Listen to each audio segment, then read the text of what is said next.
are you going to be on draft day? Let's go! I don't think people realize just how many people are coming on over these 3 days. It's nice to know that our general manager actually has a plan. I'm ready. Sorry. Jets have 4 picks in the top 40. This just might be the most important draft in New York Jets history. I can't believe this is our 3rd year doing this. I know, it's like the guest list that we have is anybody and everybody. This is going to be the biggest one of them all. So it gets bigger every single year. It's awesome. I love it. I can't wait for it. That's awesome.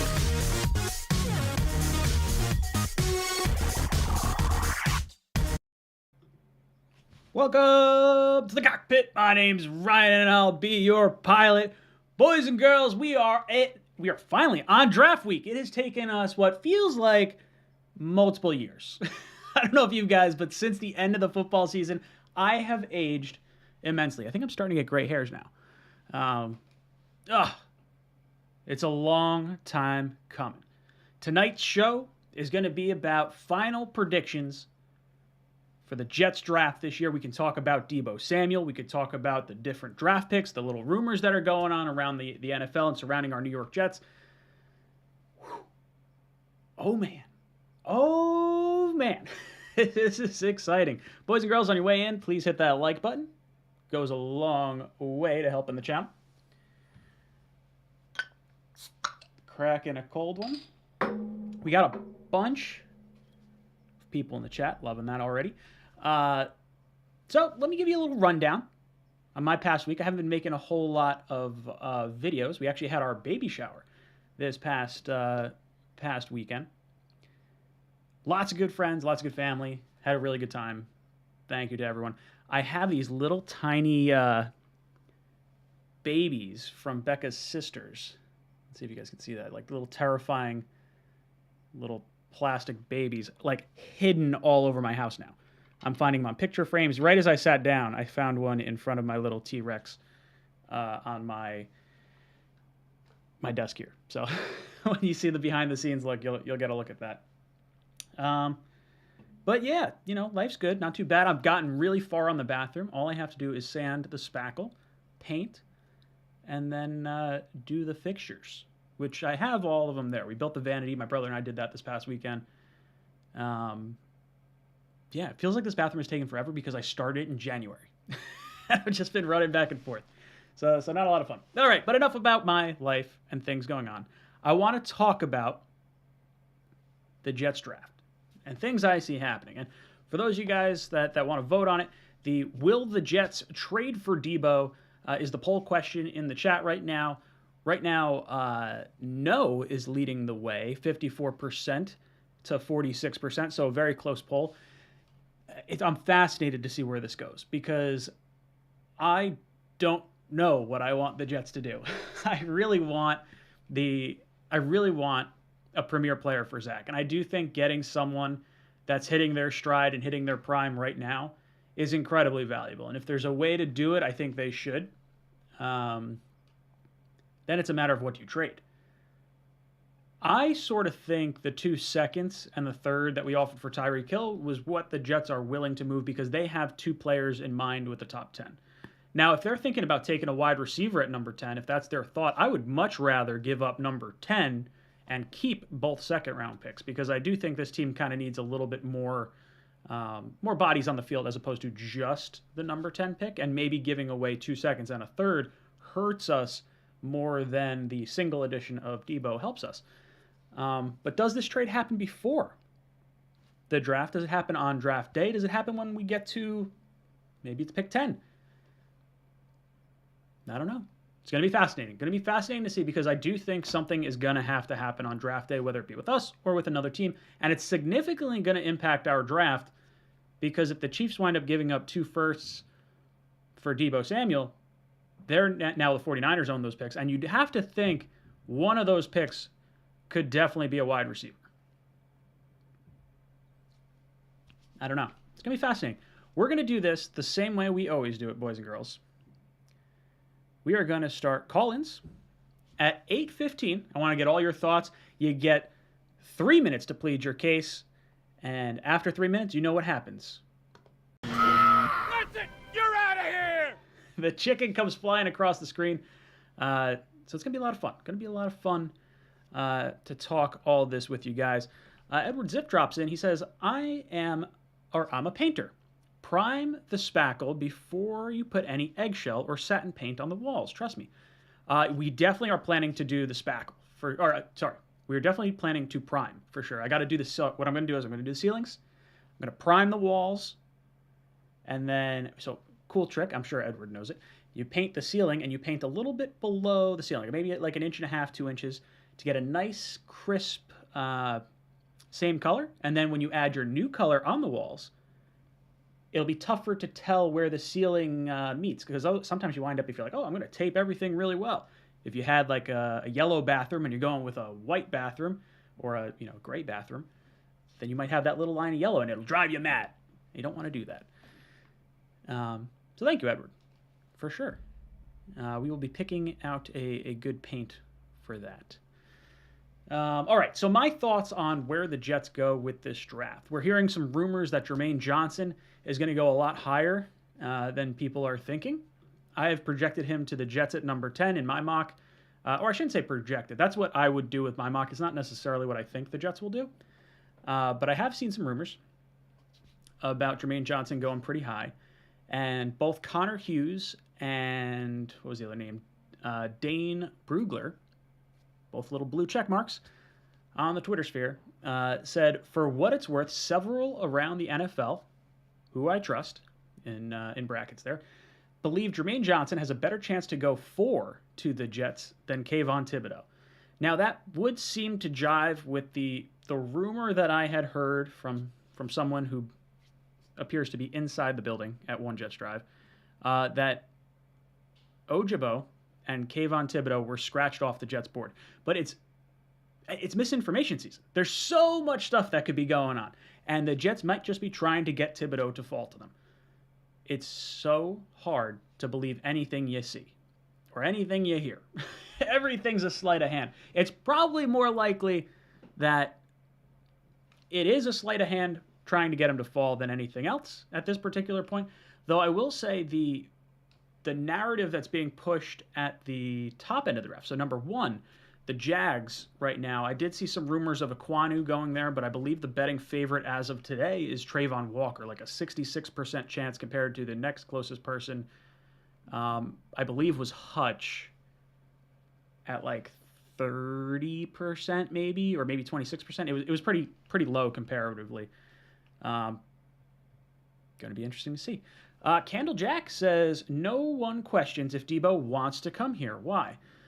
I think no one questions it because of his relationship with LaFleur, being able to run behind Laken Tomlinson, who was an all-pro guard for him last year in San Francisco. There just seems to be a lot of familiarity. The Jets clearly have the assets to make the move. We have the cap space to facilitate the move and facilitate that contract.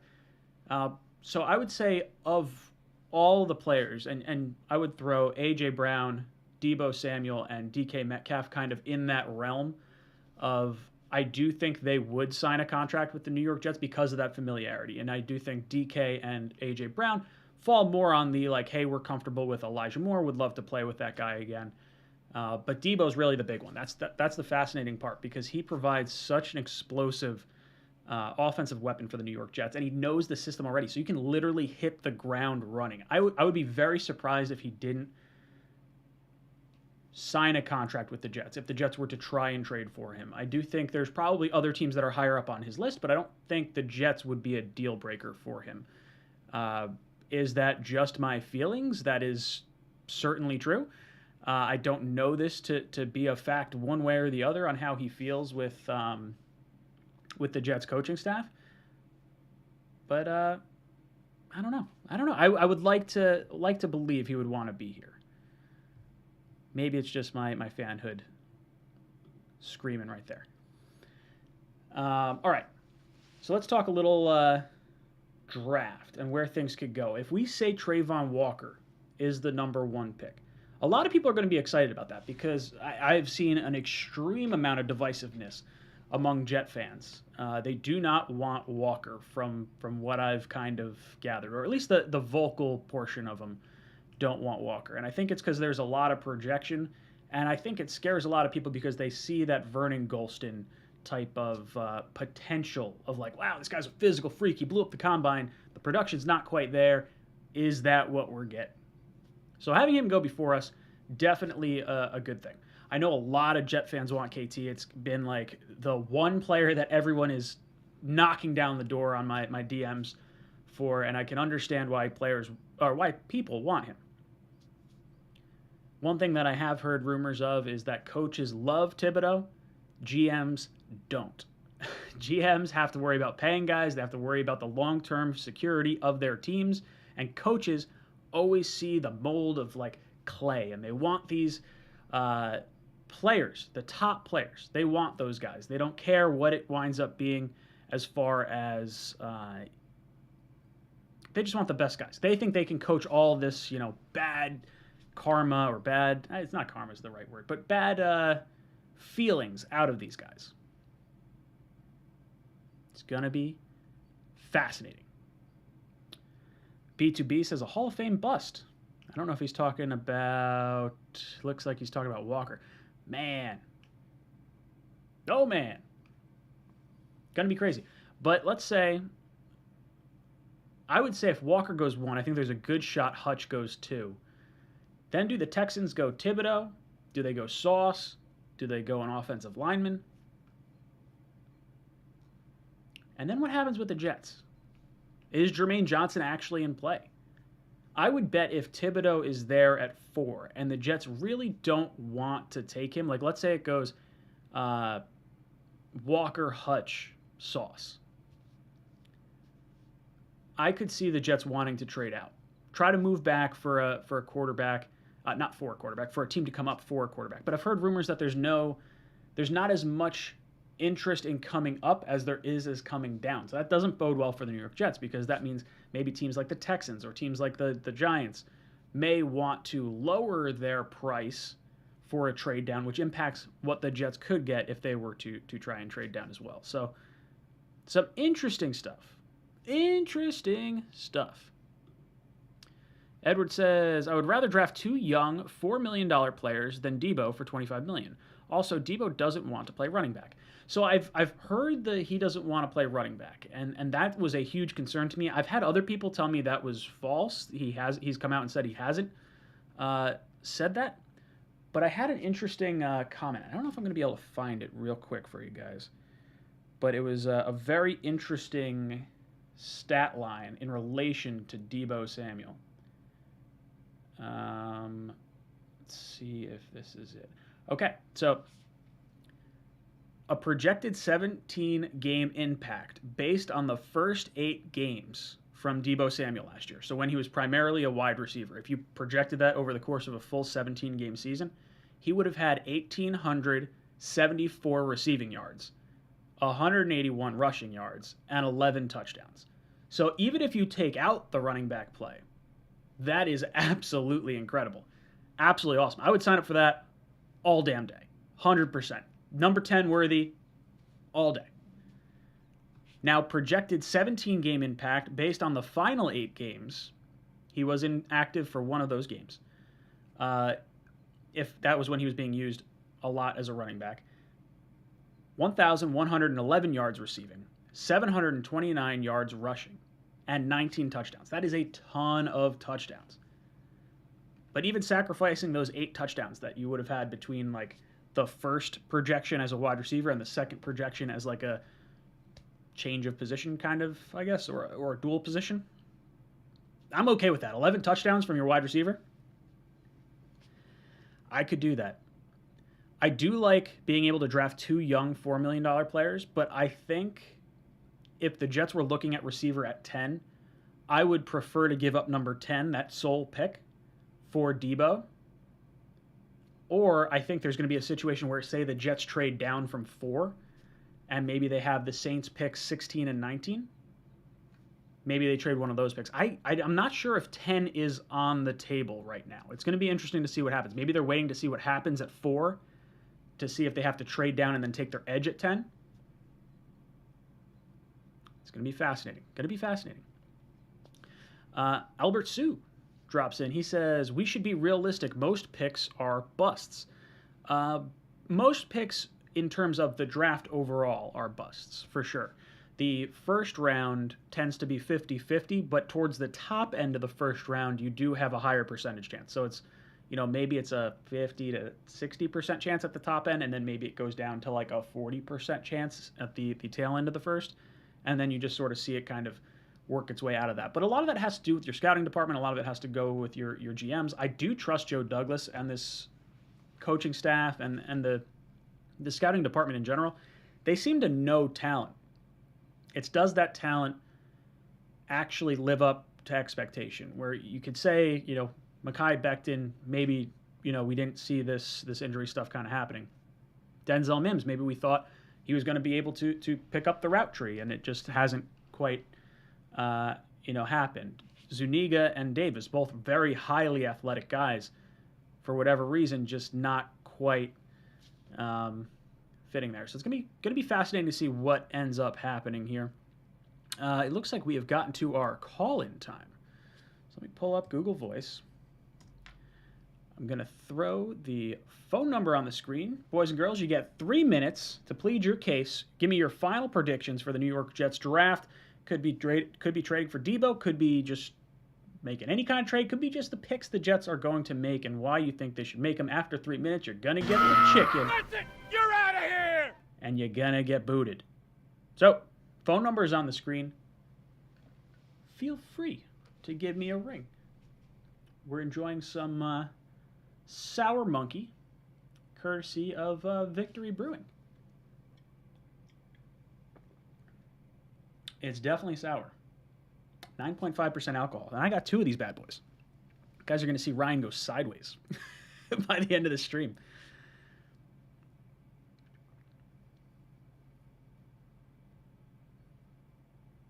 This might get people upset. PG says sauce and Stingley forever. I don't think people want to see that.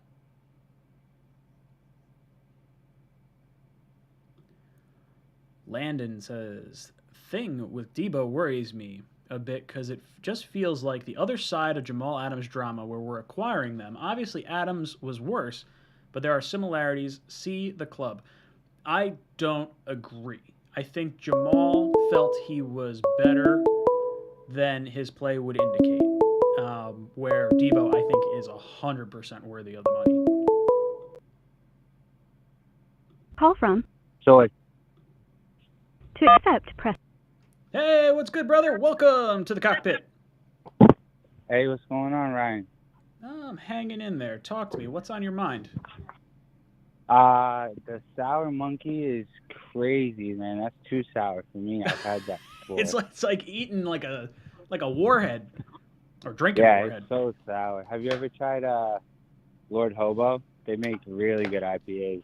I have not. I've had like Golden Monkey, which I believe is. Oh yeah, Golden Monkey was really good. It's good. Yeah, I'm a big I like IPA that guy. one. My golf shop that I run, we were just able to bring in a ton of IPAs, and I'm like a little kid in a candy shop. I get to pick them all out each week. it's a lot of fun. But okay. Yeah, those are good. But so Enough about beer. I'll give you a new timer. 3 minutes. Fire away, brother. So I'm still. I mean, we're going on with the draft still, right? Mm-hmm. Yeah, absolutely. So KT, I would love him. Any edge really. I do want the corner help. Mm-hmm. Still want linebacker. So however how they get there, that depends. I would like a trade down because that'd be cool. I want some excitement. Mm-hmm.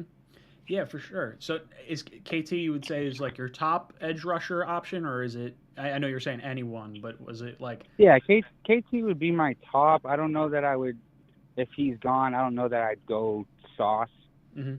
I feel like I would just trade out and see what's there at 10. Mm-hmm. Yeah, my gut feeling is that they like 2 of the edge rushers and Sauce, and there's no like. I don't have anything to back that up with, but I get the feeling if maybe they they might trade out if they get a good enough trade to move away from Sauce. But from what I've heard, they definitely like Sauce. But I just don't know if it's enough to take at 4 versus a trade out. Like if the trade out has been devalued because other teams are looking to move out, then maybe Sauce is just a better option than getting whatever picks you can for that slot. It's gonna be interesting to see. Now at number 10, after taking an edge rusher, is there someone that you hope they go? At 10, no, I don't really have hopes because, I mean, if you could trade back at all, I still like Linderbaum. I still like Nakobe Dean. Like if we could trade back and grab guys like them, I would love that. I'm starting to hear a lot of rumblings. I don't know how true they are, but it sounds like Nakobe Dean and Linderbaum might fall to the second round, which is amazing for the Jets. If yeah, you can I'm not trying to. I don't know if we could sit at 35, 38 and hope that happens. You know. I think it depends on how many are there. Like if Linderbaum and Zion Johnson fall to the second round, I think the Jets will sit at 35 and take one of them. And it wouldn't shock me if Linderbaum was not the pick. Like I could see the Jets going Zion because they got to see him at the Senior Bowl. He's got positional flexibility, and I would definitely go with either one. Would be totally ecstatic with either one because Linderbaum is crazy fast for a center. And then Nakobe Dean, oh man, if he falls, I want him on the Jets in the worst way. Like right after the season, I was like, I would take him at 10. Because I wanted to trade for the receiver. I miss is when they used to send, I think it was Louvu. They used to just send them right down the middle. Once they said hike, they said just shoot the gap and go after it. I want to see that some more because Quincy could do that. Quincy could crush at that. Dude, I think if Nakobe Dean would be an animal. I think he would too, and I think it would be a really great compliment next to C.J. Mosley and eventually replacing C.J. Mosley. But dude, you have been ejected from the cockpit. You're out of here! All right, before we jump into some more phone calls, Aaron dropped in. He says, Ryan is going down, folks. What would be the Kyle Brady moment for this draft for the Jets? If Hamilton is taken, I'll be pissed. LOL, go Jets, go Mets. I would say the Kyle Brady moment is going to be if the Jets take Hamilton at 4 over anyone. Over any edge rusher. You'll see guys chanting for Thibodeau. You'll see guys chanting for whoever. Sauce, there's going to be a lot of people super excited for the Jets to take a high-impact player like that. And after running a 4.7 at his pro day, Hamilton, I think, is the most plausible pick that might go for the New York Jets. And that's even it may not even be at 4. I mean, if it happens at 4, that's 100% what's going to happen. But at 10, we'll have to see who's there and who's falling. Because if Hamilton's falling to 10, and maybe Jamison Williams is there, or Drake London, or Garrett Wilson, one of those guys is there, and the fans really want one of them, and we pull the trigger. I think Hamilton's the player. That he's polarizing enough where it's a need, but it's not where I see the Jets going. Good question though. I like seeing that. All right, let's throw the Google Voice back up. Should probably spell voice right, Ryan. There it is. All right. Phone number's on the screen. You got 3 minutes to plead your case. I want your final Jets predictions for the New York Jets. For the NFL draft. Are the Jets trading out of picks? Who are they going to look to draft? Who do you want them to draft? Who we got? Call from Eddie from North Carolina. To accept, press. Eddie from North Carolina. What's up, brother? Yo, bro. Talk to me. What are your final Jets predictions for this draft? Oh, God, it could be anything. Look, here's the thing. Mm-hmm. Joe Douglas and Robert Saleh, they know everything that's going on. Everything. And we know nothing. Mm-hmm. This is not like Rex Ryan where he was leaking shit because he wanted the fans to put pressure on Idzik. I mean, these guys are on the same page. They know exactly what's going on. God, anything could happen. Mm-hmm. But if things happen the way I think they're going to happen, I think Equano's going to get picked first, and then the 2 edge rushers. And if that's the case, you got to take Sauce or trade back number 4. I mean, that's it. And then at 10, I am not a proponent of injured players. I'm not. But this Jameson Williams kid, everyone says when healthy, he is absolutely head and shoulders this year's Randy Moss. Yeah. So you can't pass up a guy that good. He's actually worked the weight. And here's the X factor. Mm-hmm. If Mims comes into camp or in these mini camps in great shape, that could be a complete and total game changer. Because if this kid really has pride and he comes in fit and strong and stays away from the fucking famine, I think we'll be in good shape. Dude, if he comes in motivated, understands the playbook, has learned better routes, that sort of thing, it's the best thing that could happen for the New York Jets. And I do agree. I do think it winds up going one of the offensive linemen because I just think Trevor Lawrence and ETN, you got to protect them. And, like, I understand they franchised their left tackle. They brought in Scherf, but I still think I could see them go that route.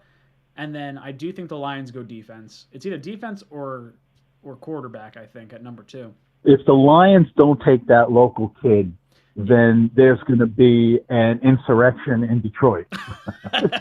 Dude, I think you could They're going to be storming Ford Field with pitchforks.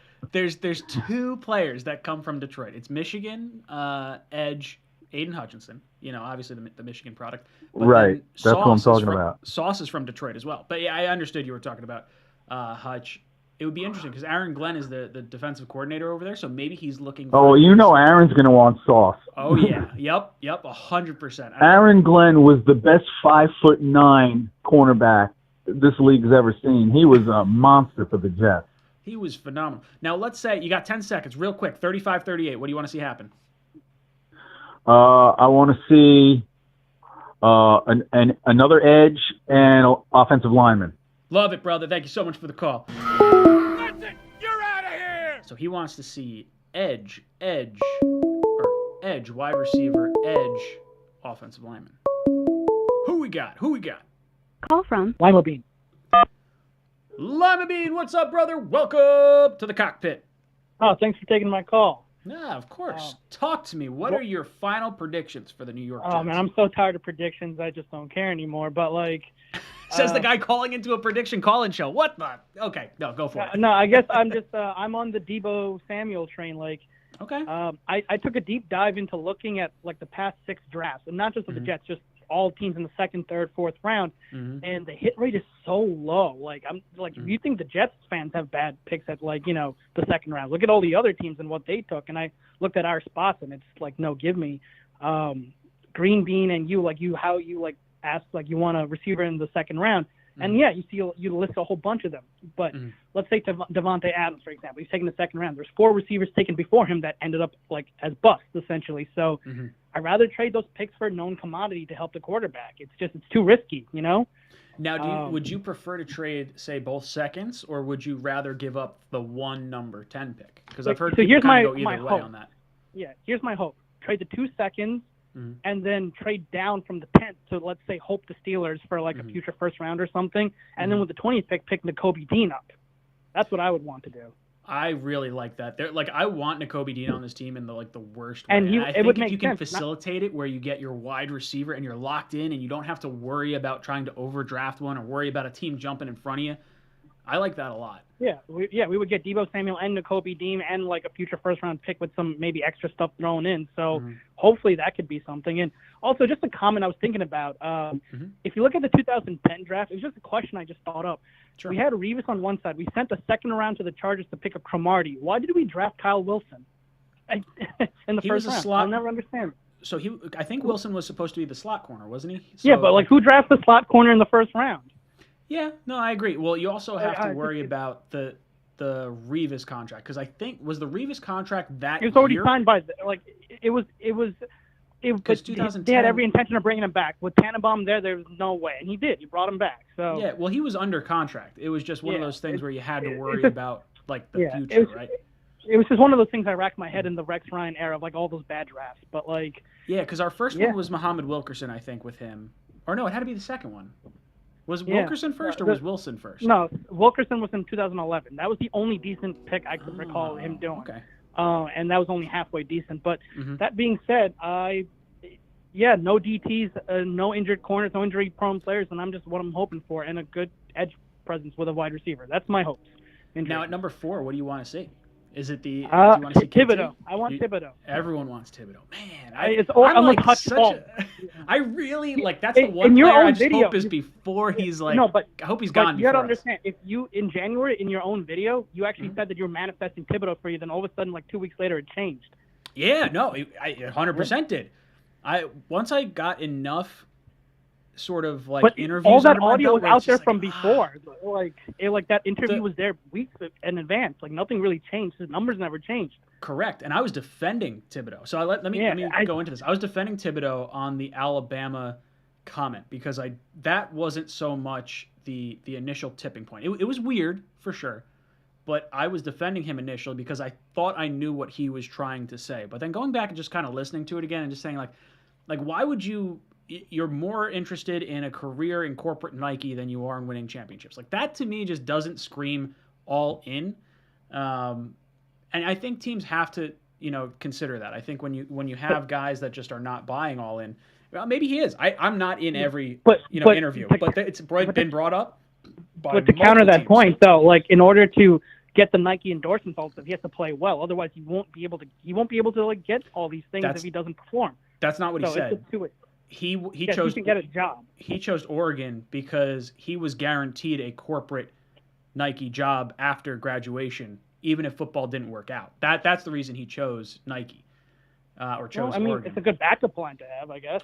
Yeah, it's not a bad one, but it's probably not what you want from a guy that you're going to be giving a ton of money to, and you're kind of building I don't want to say building your franchise around, but I think there's certain personalities that if you're saying, hey, this is what we want our players to be like you just traded Jamal Adams, which I think is at least personality-wise very similar to Kayvon, although I think Thibodeau plays a much more critically important role, and I do think he's a better player than Jamal for sure. So I won't be upset if we take him because I do trust our judgment on it, but I can understand, people that don't want him.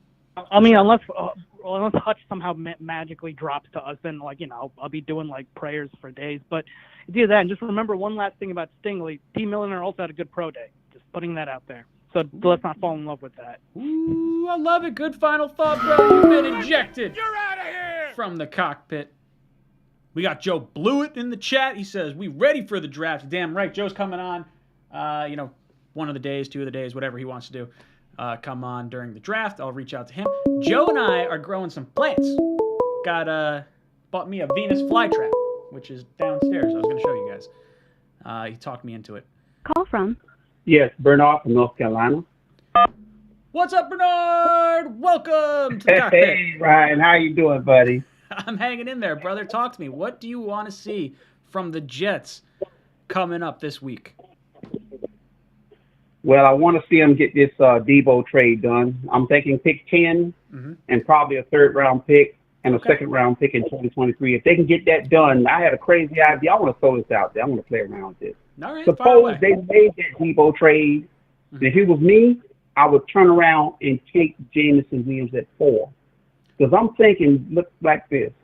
If we put the pieces together, this offense would be so scary. If you put Deebo, Jameson Williams, Elijah Moore, and Michael Carter in the same offense with an upgraded line with Lincoln Thomason, Barrett Tucker, and Angry Beckton, now we got something.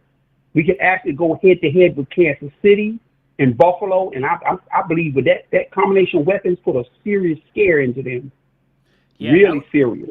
That would be an elite weapon. Scary like if you have Jameson Williams at 4 and you have Deebo with the number 10 pick, I'll be honest, I don't want to give up. I would give up number 10 and a third next year or something like that. I don't want to give up 10, a third, and a second. Like that feels like a lot for me. I get where you're coming from too. I don't want to do it either. Well, but I think if it's at least a third-round pick, and we can keep 50, 53, or 54, and 58. If we can keep those picks, 53 and I think 58, if we can keep those 2 second-round picks, it'll put us in the running to get a pair of edge rushers. Because I'm thinking Boye, Drake Jackson, the second-tier group, that I think could probably do a pretty good job. And I trust Saleh and his staff to maximize that talent and maybe produce a pass rush good enough to make this defense at least serviceable and not an embarrassment. And an offense that would be loaded with so many weapons and be so scary that they could literally I think if Zach Wilson get in a rhythm and get comfortable and build his confidence, it's a wrap. It's over. You get Jameson Williams, you get Deebo in this thing with Elijah Moore, Michael Carter, and an upgraded tight end room.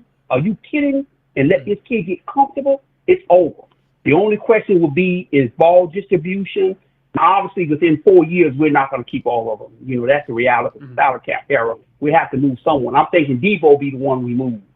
See, and we'll go on and re-sign Jameson Williams. So he'll be just entering his prime, while Deebo will be at the tail end, you know, of his prime years. You figure Deebo's, 26 years old right now? You sign him to a 4 or 5 year deal. He's sitting somewhere around 30 years old by the time his guaranteed money's up. I would tend to believe he's probably not getting traded at that point unless he's really still performing at a high level. But, dude, you create an impact offense, guys that are absolutely terrible to guard on the I know it sounds crazy, you know, what I'm proposing, but I'm thinking we need to do something pretty radical to load Cockpit. Interesting. Heavy offense. Look, you're not going to get me upset with doing anything heavy offense. You got to see what you have in Zach Wilson. Got to see what you have in Zach Wilson. It's going to be really, really interesting to see how we approach each pick based on how everything is kind of falling into place here. Who we got? Call from Trevor from Jersey City. To accept. Trevor, what's up, dude? Welcome to the Cockpit. How you doing, Ryan? I'm hanging in there. What's on your mind, brother? Well, to start off, that drink that you're having, that is very, very sour. I've had that one before. It's super sour, dude. It's like drinking a warhead. Yeah, I don't know how you're doing it, but, I mean, props to you for hanging in there. Oh, dude, I don't mind a sour beer. This one's probably the most sour that I've had, though. I like the Dogfish Head sour is a little less so. I see. Well, anyway, talking about draft, so I have one of my scenarios, right, I was thinking about was, so let's say that KT's off the board and Hutchinson's off the board, right? Yep. I was thinking at 4, right? I was thinking at 4 we take Sauce, right? I'm a big fan of Sauce. I really like what he's been showing in college and everything, and we get our lockdown cornerback right there. And then at 10, I don't know if this is possible, but I was really hoping like maybe in some scenario we're able to get Johnson at 10. If that was it seems unlikely, but if that was the case, that'd be perfect. I would take that any day. And then we give the same deal we gave for Tyreek. We give that to the 49ers for Deebo, right? If that was the case, because I feel like that's a pretty fair trade. And on top of that, we're taking a pretty big contract for him. You know, we're going to be giving like at least 25. Sure. But I would really love that scenario. Honestly, that's one of my favorites. I don't know, what do you think about that? Yeah, 100%. I really like Sauce a lot. I think if he's not the best player in this draft, he's certainly top 2 or 3. I think if you're going best player available, you'd be hard pressed not to go Sauce there. And I think I like Jermaine Johnson a lot. The Jets got to see him at the Senior Bowl. Now they didn't coach him. The Lions actually coached him, but they got to coach against him. So they got to see some of this impact player for sure. So I really like Jermaine Johnson. That's actually what I had in my mock was Sauce at 4, Jermaine Johnson at 10, and then trading away the 2 seconds and the 3rd. While I don't want to lose those players because I do think we kind of need a quantity. Like I'd almost be a little bit more in favor of trading just 10 for Deebo, and then keeping those other 3 picks. I would certainly, if you could tell me we came away in the first round having Sauce, Jermaine Johnson, and Deebo Samuel, like our defense just got significantly better and our offense just added an elite weapon. Like this guy was the number 2 wide receiver in yards before he switched positions. So it's fascinating. Even if he doesn't wind up running the ball, I think he's incredibly impressive, and he immediately knows this offense as soon as he comes in. Yeah, for sure. I know I'm running out of time, but I was going to say, what was your thought about like getting Linderbaum in the 2nd round? Because I've heard buzz about him going into the 2nd round. Ooh, I'd love Linderbaum or Zion Johnson in the 2nd round, or Nakobe Dean. Those are 3 players I really hope fall through. But brother, you get ejected from the Cockpit. All right, let's take a look. Mumtaz dropped in. Where's Mumtaz? I saw it in here. There we go. Mumtaz says the way to neutralize $30 million weapons like Hill, Diggs, and Parker is not trading away multiple high picks and dishing out quarterback money for some wide receiver. The answer is Sauce. Dude, I think a 6'3" cornerback is absolutely enormous. Just remember like how impactful Richard Sherman was for Robert Saleh in well, I don't know if it would be for him. He was the quality control coach, I guess, right? So, but in Seattle. And then they wind up bringing him over into San Francisco, and he's an impact player there. So while people are saying safety is more of a priority than, say, corner, I do think that Sauce provides an incredibly interesting skill set and metrics that, like, for me, when I'm looking at the very top end of players, Ekwonu has an issue with pass blocking. Like, that's one reason why I don't particularly want to go that route. I understand you want to have a succession plan for Fant or maybe a backup plan for Mekhi Becton, but bringing in a guy that lacks the pass rushing or the pass protection prowess that you'd like to have from a top 4 pick seems a little off to me. And if the plan was to play him at guard, you drafted your top guard last year by trading up into the middle of the first round, and then the Laken Tomlinson signing. Like, this guy was all pro last year. So the Ekwonu doesn't quite make sense. Thibodeau, I think you got some question marks about the level of devotion for sure. Hutchinson, he's mentioned that he wants to play in a 2-point stance. That's a little alarming, especially if you're the New York Jets. I think Sauce is really safe as far as a pick goes. And it's not a lock, but I do think he's one of the safer picks in this draft. So Mumtaz, I agree with you. Neutralize him. But you know how you neutralize all players? Getting after the quarterback. The edge rusher neutralizes all the wide receiving threats. That's the one that I think you have to kind of keep an eye on for sure. I do think edge is the bigger priority. All right, let's jump into some more phone calls. Phone number's on the screen. You get 3 minutes to plead your case. And after 3 minutes... That's it! You're out of here! That's it! You're out of here! God, I could just keep flying that chicken across the screen. I should have the chicken do some other stuff throughout my streams, and I haven't quite figured what I'm going to do for that. Oh, man, let's see who we got. Welcome to the cockpit. Welcome to the cockpit. What's up, Brian? It's your boy, AZ Jets. How's it going? I'm doing good. Talk to me. What are your final predictions for the New York Jets? I'm loving the Deebo trade and talk. I'm thinking nothing more than that 10th overall pick and maybe a 4th at the most, but I think that 10th overall pick does it. And I don't know. I'm hearing talk about Karlaftis falling to the 2nd, however you say his name, and I wouldn't be mind taking our boy Sauce at 4 if we're going to have Karlaftis or somebody fall that 35 pick, and always feel like we can trade up in that first round or trade back in the first round too. So yeah, amped up for the draft, baby. That's kind of where I'm at. I don't know where I'm necessarily at number 10, but if you can get Deebo for number 10 and you solve wide receiver, like if 10 is your thought of like, hey, we're going Jameson Williams or we're going Drake London or Burks or whatever receiver you want, Deebo, in my opinion, is worth the money. We have the money right now. Zach Wilson's on his rookie contract. Pay the receiver. By the time his contract's up, you're going to have to pay Zach Wilson. You'll move on from Deebo. Zach will be established. Elijah Moore will be established. And you'll be able to draft another wide receiver at that point in time. So I really like that option a lot. The fascinating part for me is if they like a lot of the edge rushers. Like maybe it's deeper than the top 5 guys. I like Karlaftis a lot. I would have no problem with the Jets taking him at 10 if they thought he was valuable enough there. But if they think he's falling to the tail end of the first, top of the second, maybe they like Boye Mafe as well. Some of the other guys that are going to be around that point. Maybe you double dip at edge rusher there and you just kind of load up. Yeah, Mafe, that guy from Penn State, seems like a beast. I mean, just so much talent. And I really think the biggest thing that maybe not everybody's overlooking, but not really seeing it as the number one need, I think that linebacker, number one need by far. Yeah, dude, I wouldn't say the number one need. I would still say edge rusher and receiver are bigger needs than linebacker. But yeah, we're going to need a linebacker. And I would say second round is the sweet spot to get a really good one.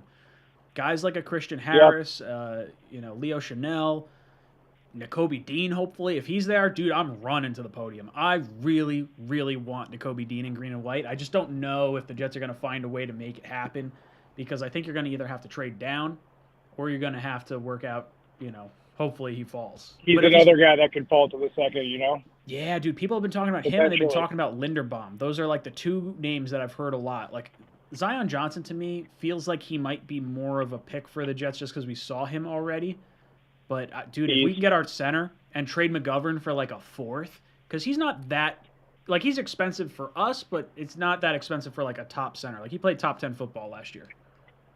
Yeah, I Snapchatted you earlier this week. Who would you rather take, our boy Zion or Linderbaum? And it's a toss-up. They're both so much potential. So I like both of them. The only reason I didn't eject you is because you asked the right question at the right time.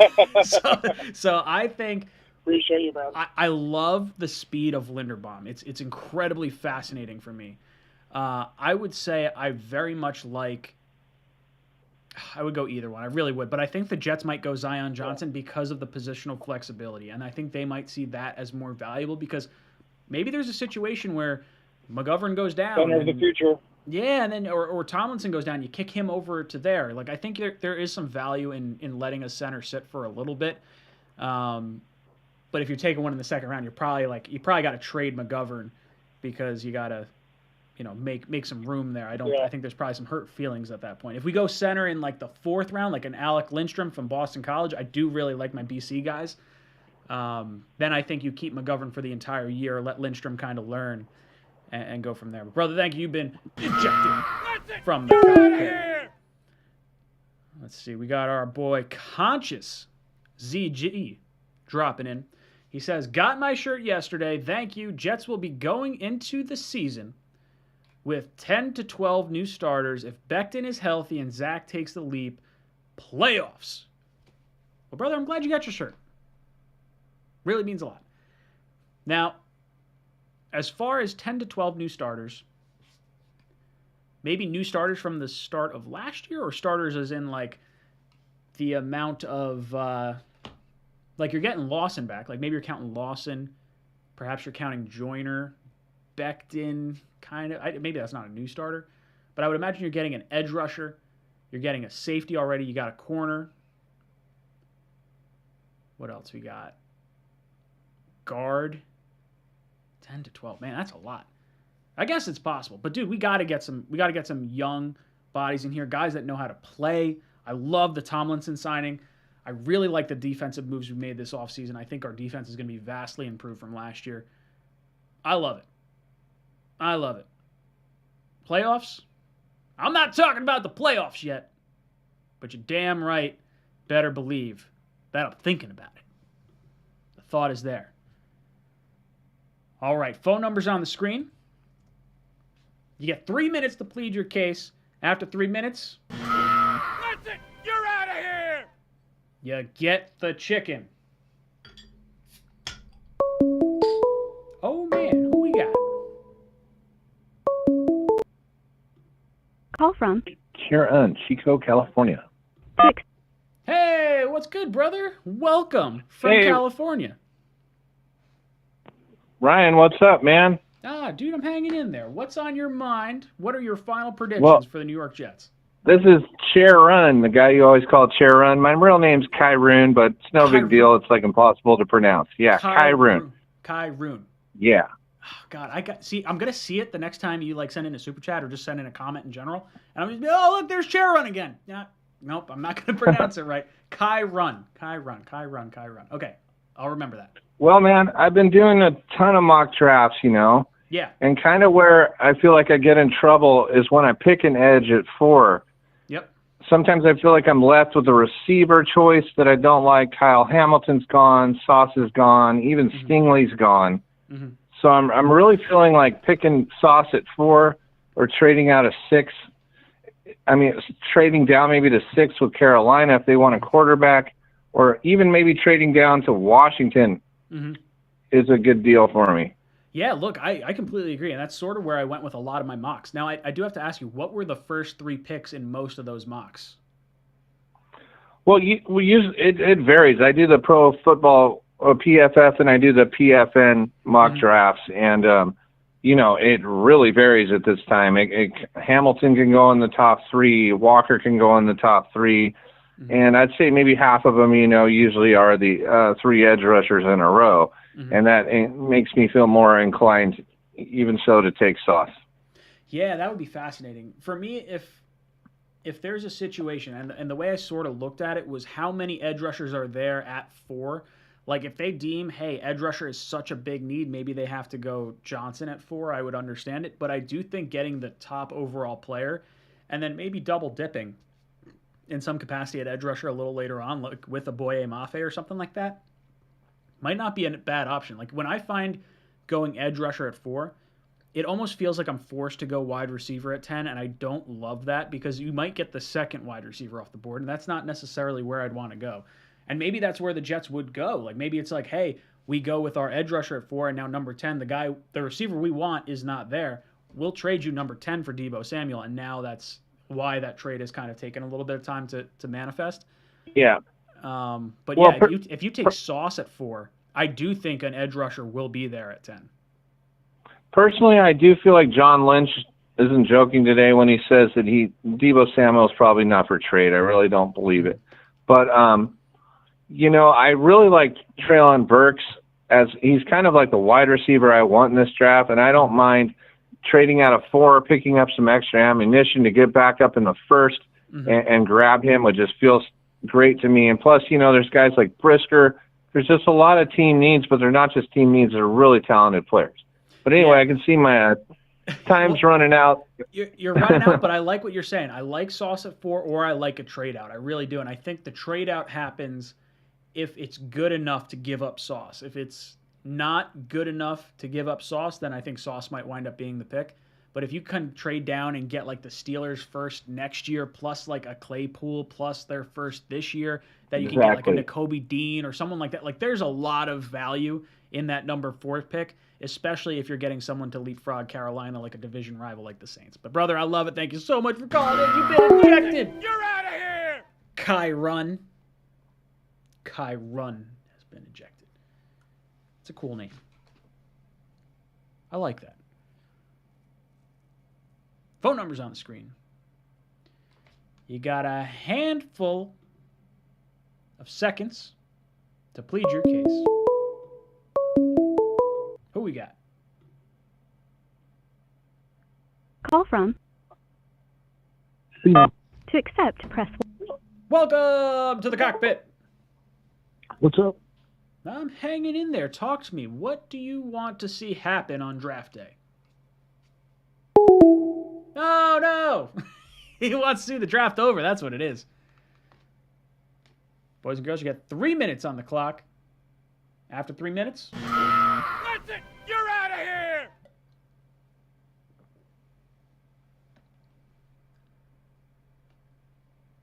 Kyroon. It's Kyroon or Kyron? God, I've already screwed it up. Call from. AB. Hey, what's good, brother? Welcome to the Cockpit. Yeah, what's up, Ryan? I'm hanging in there. Talk to me. What are your final predictions for the Jets for this draft? So, in the beginning, I thought they'll for sure go Sauce first. Yep. But then I realized that if they want to get a good cornerback, a good edge, they can only get one really like a top 10. There's not like such crazy ones at like 35, 38. Yep. But in the cornerback position, there's at like 35 and 38, you could get like maybe Claire Elam or Kyler Gordon or Roger McCreary. So I switched Kyer Elam. I really like. If he winds up falling to the second round, the Jets actually drafted, I believe it was his father, and his uncle was drafted by Baltimore when Joe Douglas was a scout in Baltimore. So there is a little bit of familiarity. That makes sense. So, and then I think we end up getting Deebo, not obviously, with the 10th pick. So, but then at 38, at 38, I think the Jets go linebacker. If the CJ Mosley's getting old, they're gonna need something. They want like a future guy. I think either I don't really think. I think we'll make one linebacker and go in the first round. Mm-hmm. So maybe like N'Kobe Dean or Devin Lloyd. If you could end up getting one of them at 35, that would be great. Or like any other like great ones. So you're saying edge rusher for Deebo with the 10th pick, a N'Kobe Dean or someone like a Leo Chanel, Christian Harris, something like that in the second. Yeah. What do you want to see happen at pick 38 or in some capacity in the second? Yeah, round? 38. I said Kyler Gordon or Clary Lamb. Oh, you do want the corner in the second round. I got you. Okay, that would make a lot corner of sense. late because there's better depth at corner, like deeper late. I can understand that. I think for me, it's like Sauce is clearly above everyone else, and then it kind of like sort of trickles down. Like it's a little bit middling maybe with McDuffie, and then after that, it's kind of like a sizable step down where you're looking in that second round. Yeah, but like I think I just love KT. Now, you love KT, so that's who you want it for? That's your guy? Yeah. Dude, everyone wants him. I'm gonna feel so bad if KT's on the board and we pass on him, and I'm like, I don't want to say I'm kind of happy, but I'm kind of like really scared because we may have gift wrapped him to the Giants, and I do not want to see that. Like that's my biggest fear with him. The worst is he goes to the Giants. Oh, dude, I hope he goes before us because I don't want the decision of having to take him and really not have a good gut feeling about it, or letting him fall to the Giants and watching him play against, in the New York tabloids for the next 10, 15 years. I would absolutely hate that. But brother, you've been ejected from the cockpit. Some good thoughts. I would say every single person, or a lot of people that have called in so far, are very much on the Kayvon Thibodeau train. Call from Carson, what's up, brother? Welcome to the cockpit. What's going on, Ryan? How you doing this afternoon? Oh, I'm hanging in there. Talk to me, brother. What do you want to see happen? What are your final predictions for the New York Jets? Okay, so number one, I want to address this because I've been banging the gavel with you in Instagram and over the last couple weeks in calls and stuff like that. Listen, I don't want to hear. Can we stop with the Kyle Hamilton slander?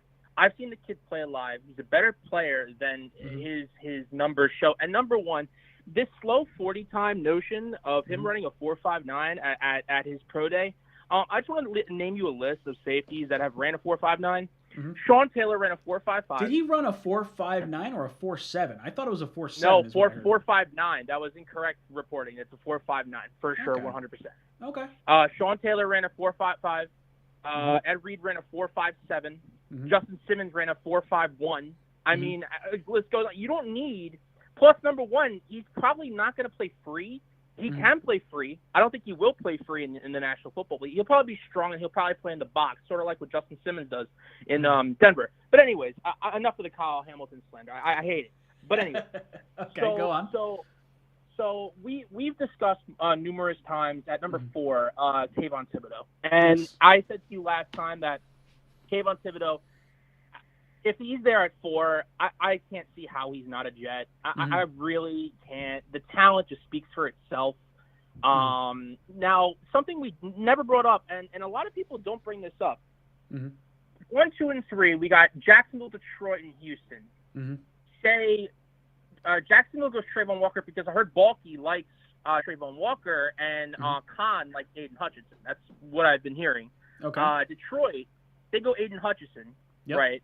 And say the Houston Texans are just dumb enough to take Thibodeau at 3, which would be so stupid. They should go Ike Ekwonu or Evan Neal. But anyways, it's another story for another day. Say 3 edge rushers go at 3, or the top 3. Yep. That is the only plausible pick that I could see us taking Sauce Gardner. I just think it would be. I love the player. Don't get me wrong. Sure. But in this defense, it's not a need. Like I don't understand the notion. Like Sauce is a great player. I'm not taking anything away from what he's done in college or anything like. He's gonna be a great pro. But I just that's the only way I could see him. Taking him at 4. What do you think about that? I just don't get it. I can see that being a situation. Like, for me, I think the Jets' big board is probably Hutchinson, Thibodeau, Sauce. So I think there's a situation where if it goes Hutchinson, Thibodeau, Sauce, they're trading out of 4. I think if it goes the 3 edge rushers, then I think maybe it's a conversation of, do the Jets take Sauce, or is there a good enough trade down option that they're okay passing on Sauce to go with the trade down? And I'm cool with taking the trade down. I have no problem passing on Sauce for that. If we want to go edge rusher at 4, I'm cool with that as well. I don't have any issue with Thibodeau if he's there and the Jets really like him. I have my concerns, but I do think that I trust Joe Douglas and I trust Robert Saleh to make the correct decision. So right, I hope he's not there because I really don't want to have to go through that discussion. Walker's the interesting one to me because he projects incredibly well, but it's one of those, like, I have PTSD from the Vernon Golston signing.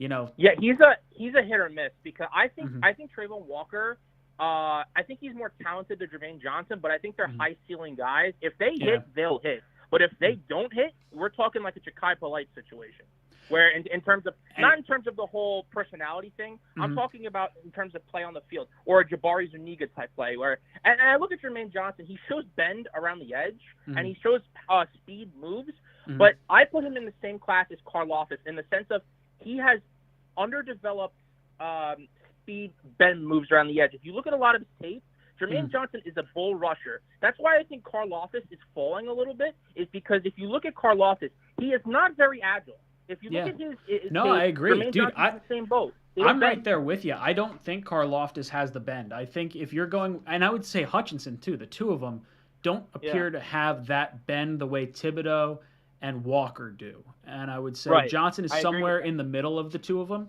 or in the middle of those 4. For me, I think that Walker and Johnson were asked more to set the edge and also rush. And you can kind of see it. If you haven't watched Joe Blewett's breakdown of Trayvon Walker, it's definitely worth a watch because the guy is really, really good. And he's super athletic. And even though he may not be the focal point of a play where there's a sack or something, like, he just manhandles dudes.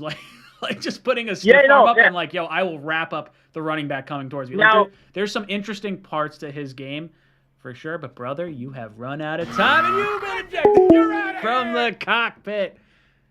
God, I look forward. Me and him go back and forth in my DMs and Instagram all the time, and he gets super.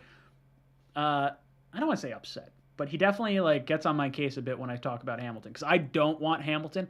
I think the value in Hamilton is for another team. I think the Jets could get a lot of really good value at safety in the second round. I think you could get 85% of what Hamilton is and get an elite player at another position that might be a little more impactful than safety. So that's where I kind of go with Hamilton. It's not that I don't like Call Hamilton. from Mike the Barber. Mike the Barber, what's up, dude? Welcome to the cockpit. Hey, I still have Aiden Hutchinson on my board, and I want Sauce Gardner. Ooh, okay. And then Jermaine Johnson at number 3. Ooh, so that's what you think the top 3 picks are? Is that what you're saying? That's my draft board. That's what I want. So those are your 3 that you want for the Jets. What do you see the top 3 going as? Because maybe you have to have 4 players on your board. Because what if those 3 are gone? Oof, that's a tough question. Who goes at number 4? I mean, 4. I guess Aquanu. I guess. Yeah, dude. It's one of those situations where I really, really don't want to spend a first on an offensive lineman. Like, I think Joe Douglas should have enough wherewithal as an offensive line scout to be able to hit on a guy a little bit later and not spend a premium pick on one. Well, somebody will trade us for it, right? If a guy like that falls, somebody will be calling us.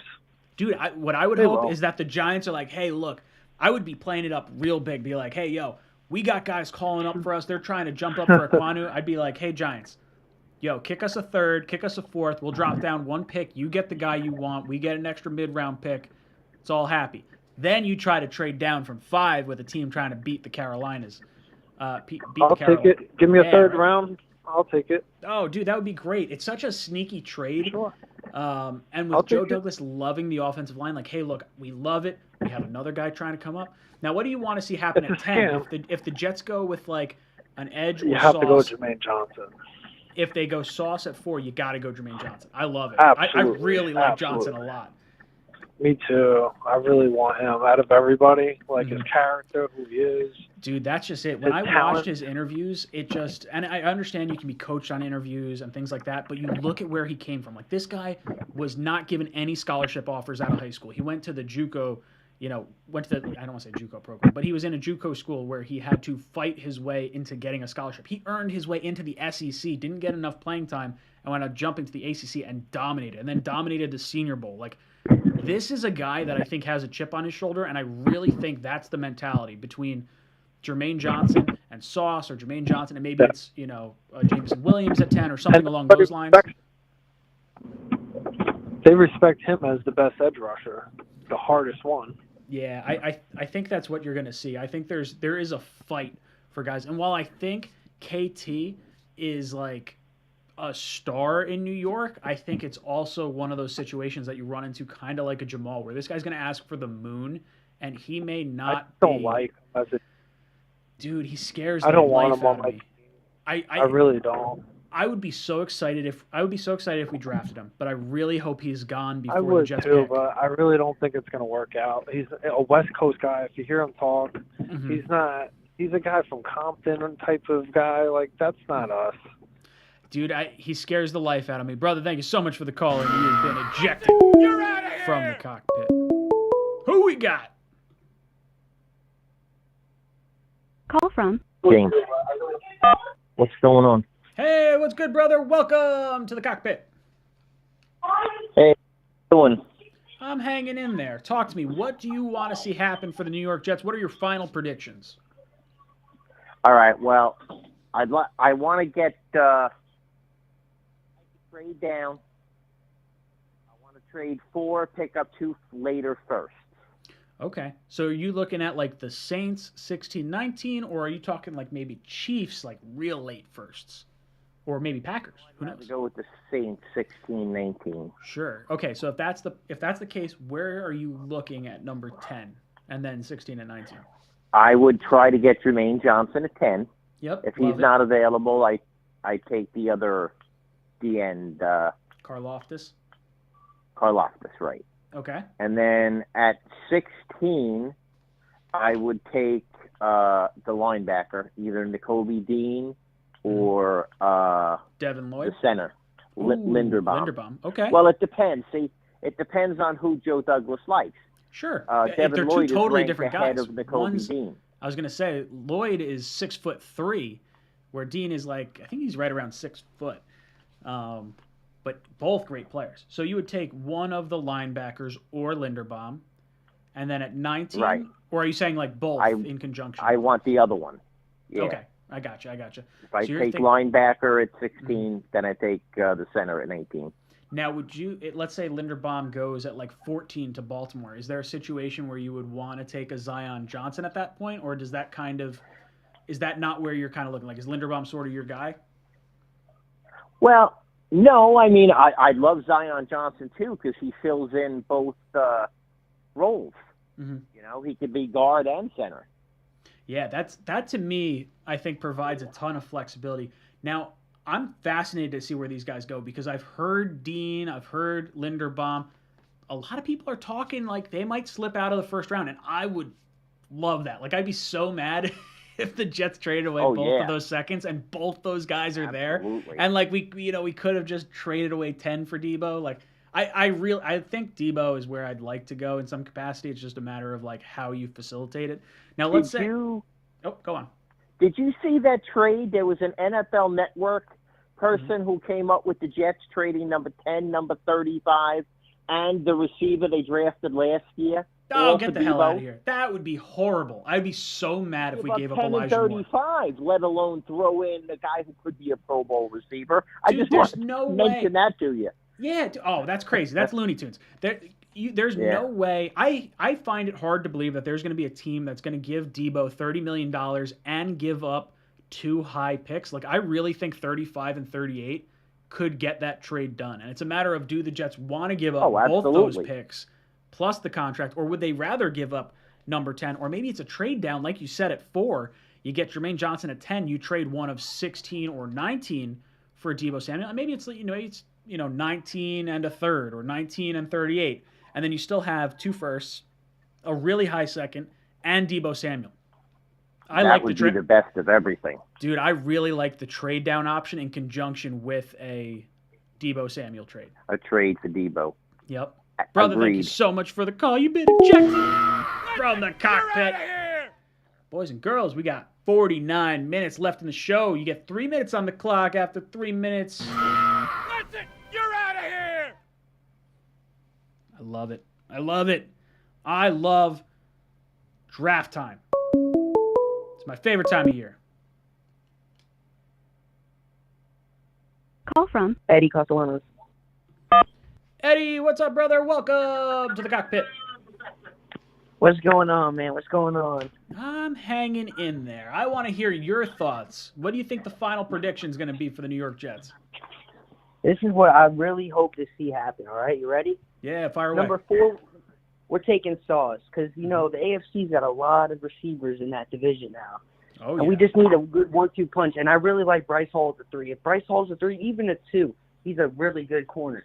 There's not the number 1 guy. If we get Sauce, DJ, and Bryce if the corner room is locked up. Yeah, dude, that would be I wouldn't say elite, but that would be a really nice start to our secondary for sure. Just to get started, for sure. Mm-hmm. Now, where would you go And with then 10 if you hopefully- take Sauce? Oh, 10 is going because you know we got to get Deebo. Oh, That's okay. already out the window. I like that. Okay, so let's say 10 is Deebo. Now you got 35 and 38 to work with. We got Are you- 35 and 38. And I really want to see one of those guys slip like Floyd or N'Kobe Dean. But I just don't see it happening. But if it does, that's like the best case scenario. Now, are you concerned at all with edge rusher? Because at this point, you're going into pick 38. I know, No I edge know. rusher. Not really at all. I believe in Carl coming back and having a good year. And John Franklin Myers, he can do some good things. Now, do you think that John Franklin Myers, I've heard like a lot of fans want to kick him back into defensive tackle. Maybe you have some high hopes for Huff.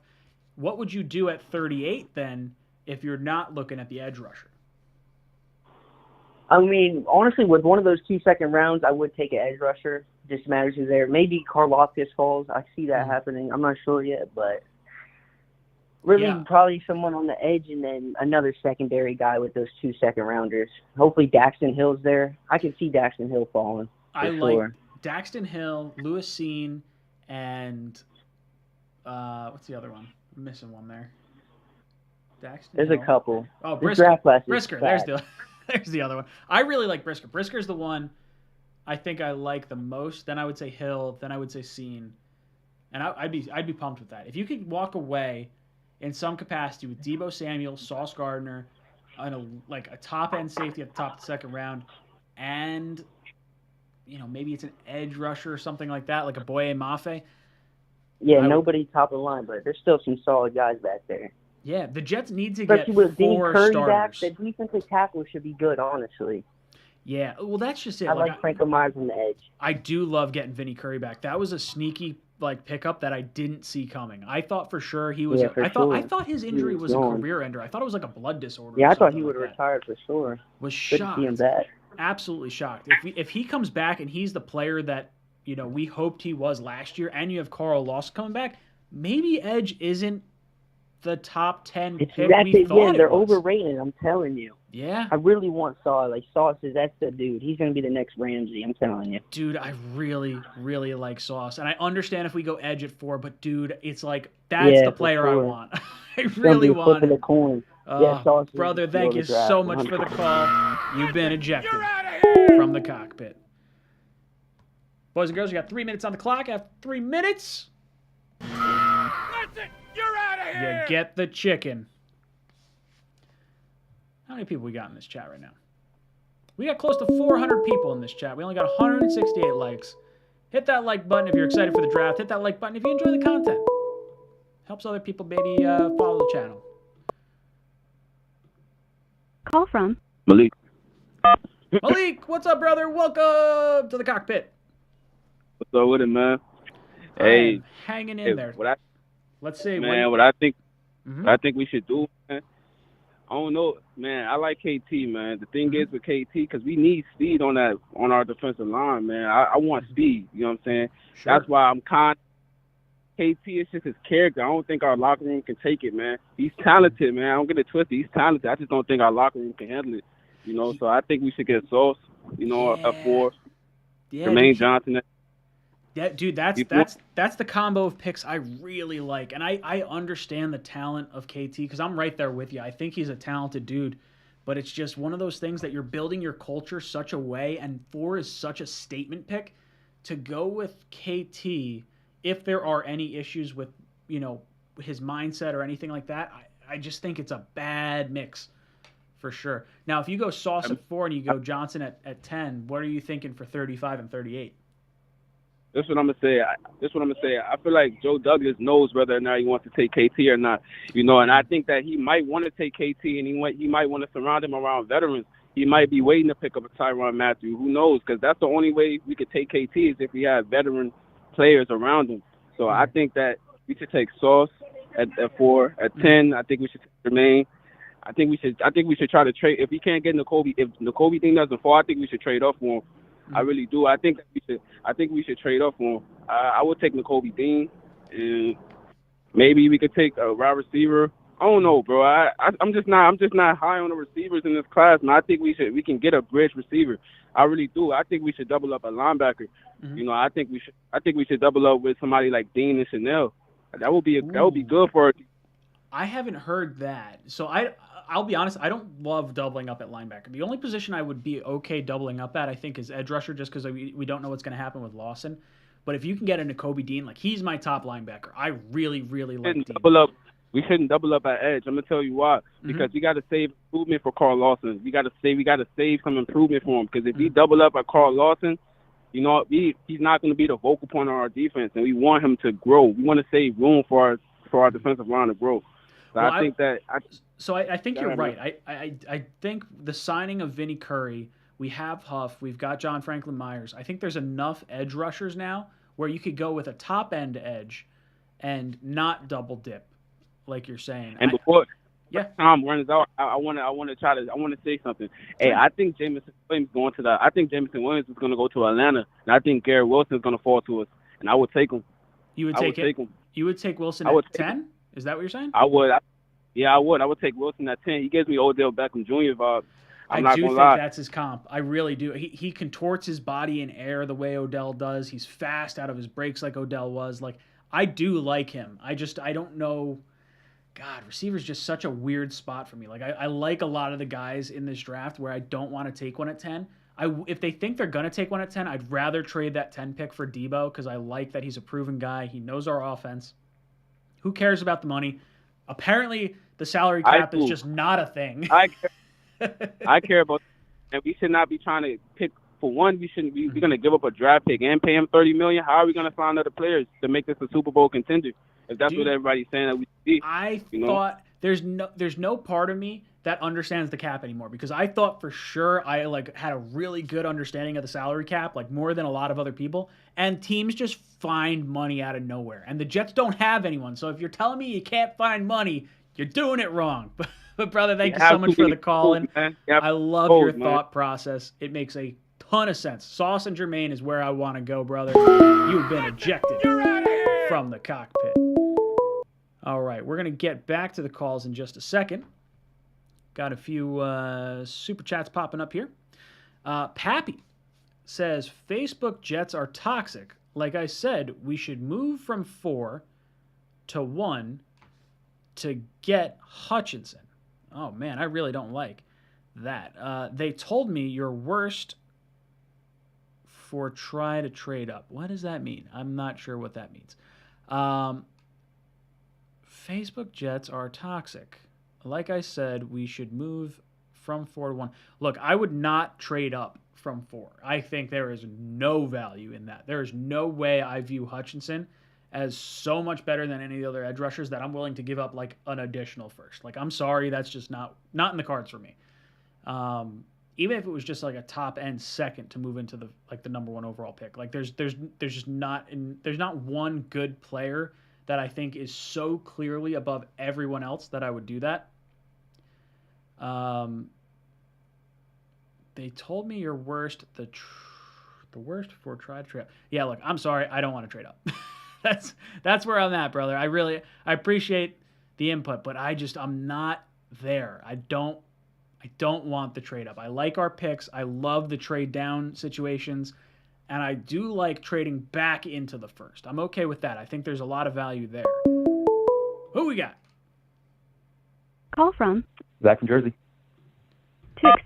Zach from Jersey. What's up, dude? Welcome to the Cockpit. Hey, what's going on, Ryan? How are you? I'm hanging in there. Talk to me. What do you think your final predictions are going to be for the New York Jets? I think sometimes Occam's razors comes in. I think it'll be edge at 4 and wide receiver at 10. I mean, it seems simple and kind of boring, but I do think that's what will happen. Dude, that makes the most sense from a resource allocation standpoint. Like, we already have the quarterback. We got the left tackle. The next biggest positions from a financial standpoint, it's edge rusher and it's wide receiver. Those are the top two. Yeah. And you could probably get a top 2 edge rusher at 4, and you could probably get a top 1 or 2 wide receiver at 10. I think it makes a lot of sense. For me, I would rather, if we're trading or if we're going to draft a receiver at 10, I would rather give up the pick and go for Deebo, personally. But I don't really want a wide receiver at 10. So if that's the route you go, are there players that you prefer to take at those 2? And then how would you handle picks 35 and 38? Okay, so if Hutch and KT are not there at 4, I start to question going edge there. I mean, Jermaine Johnson maybe, but I'd be a little less enthusiastic about that for sure. And at 10, I would absolutely love either Garrett Wilson or James Williams. They're both studs. Yeah, those are the 2 that I would take at number 10 if you were to draft the wide receiver. Jamison Williams is the one I really, really like. I do like Treylon Burks if he falls to the tail end of the first. I do think he has a lot of upside. Yeah, I agree. I like him too. I just don't know. I like so many of the wide receivers. And Greenbean and I have talked about this. There's so many good receivers that you could get in the second round.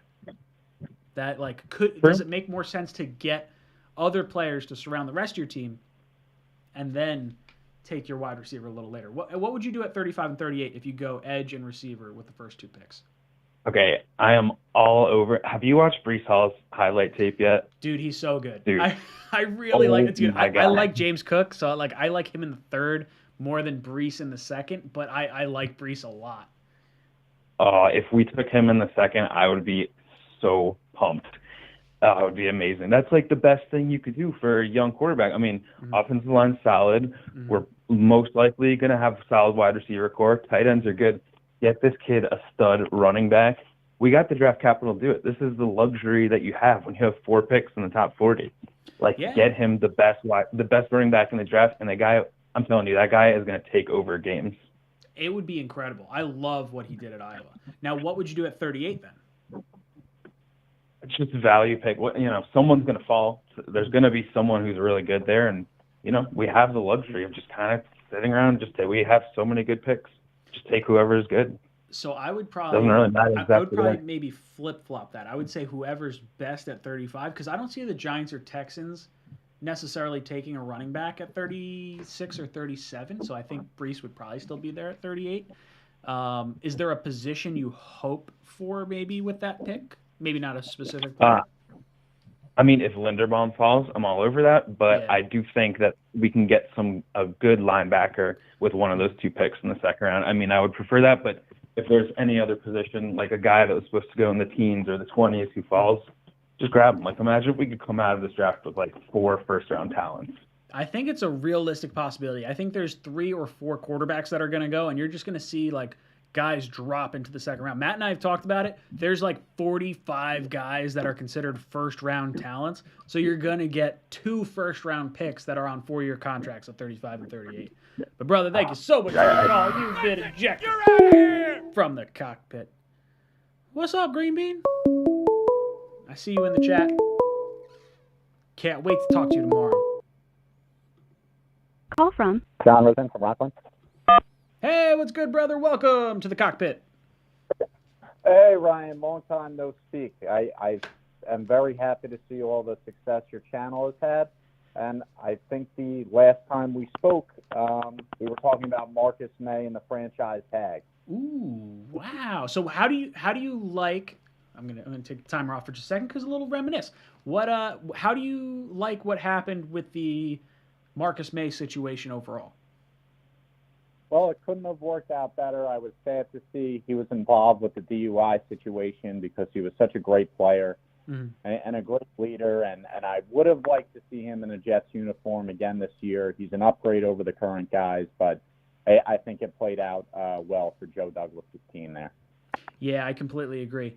Now, let's talk a little draft. What do you think is going to happen coming up here in the next 72 hours?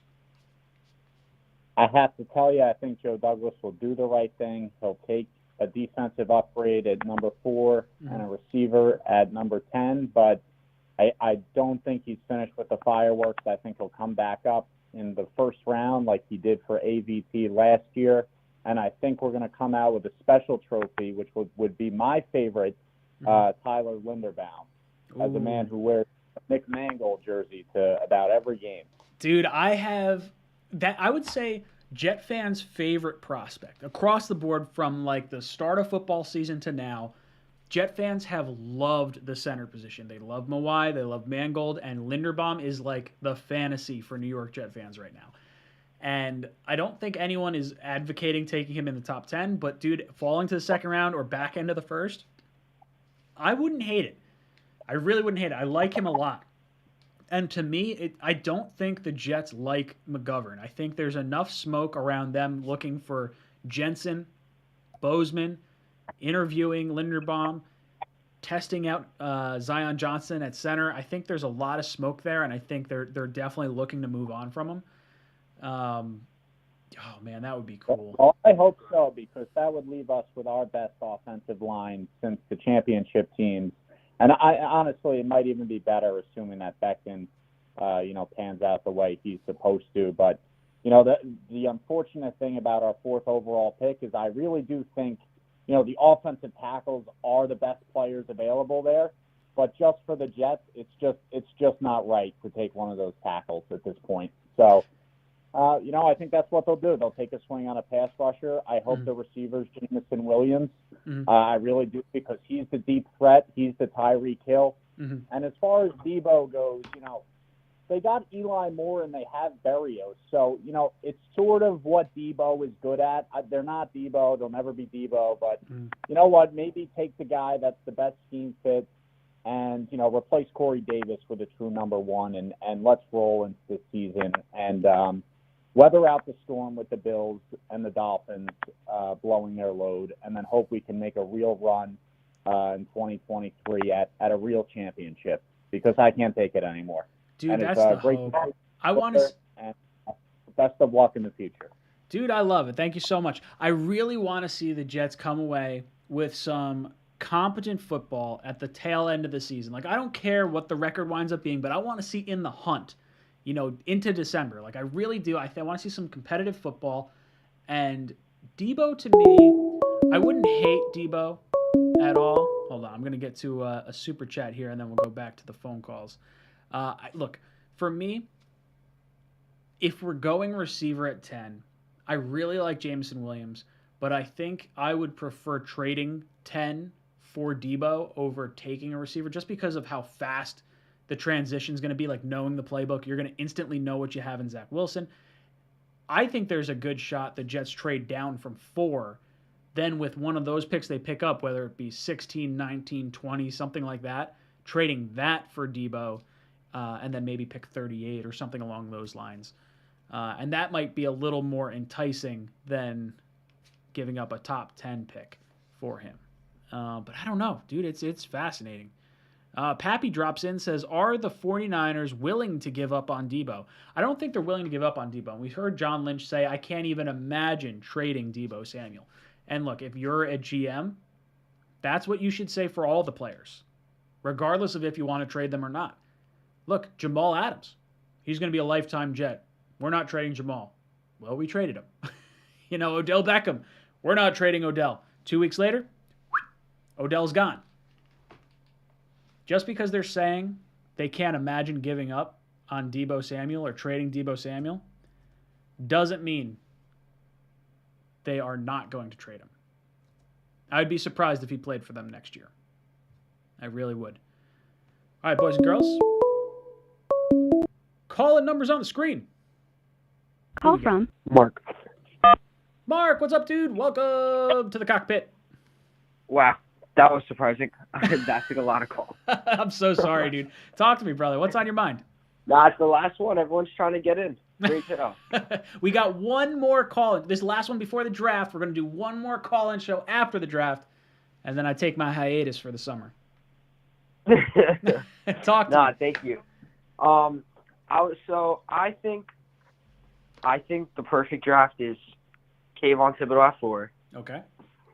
Because I don't know if you saw it today, that at the draft interview with John Lynch, he said that there's no way he sees Deebo leaving. Like, he just goes out and before games sees him throwing the balls with the fans, and he can never he can't see a player like that leaving.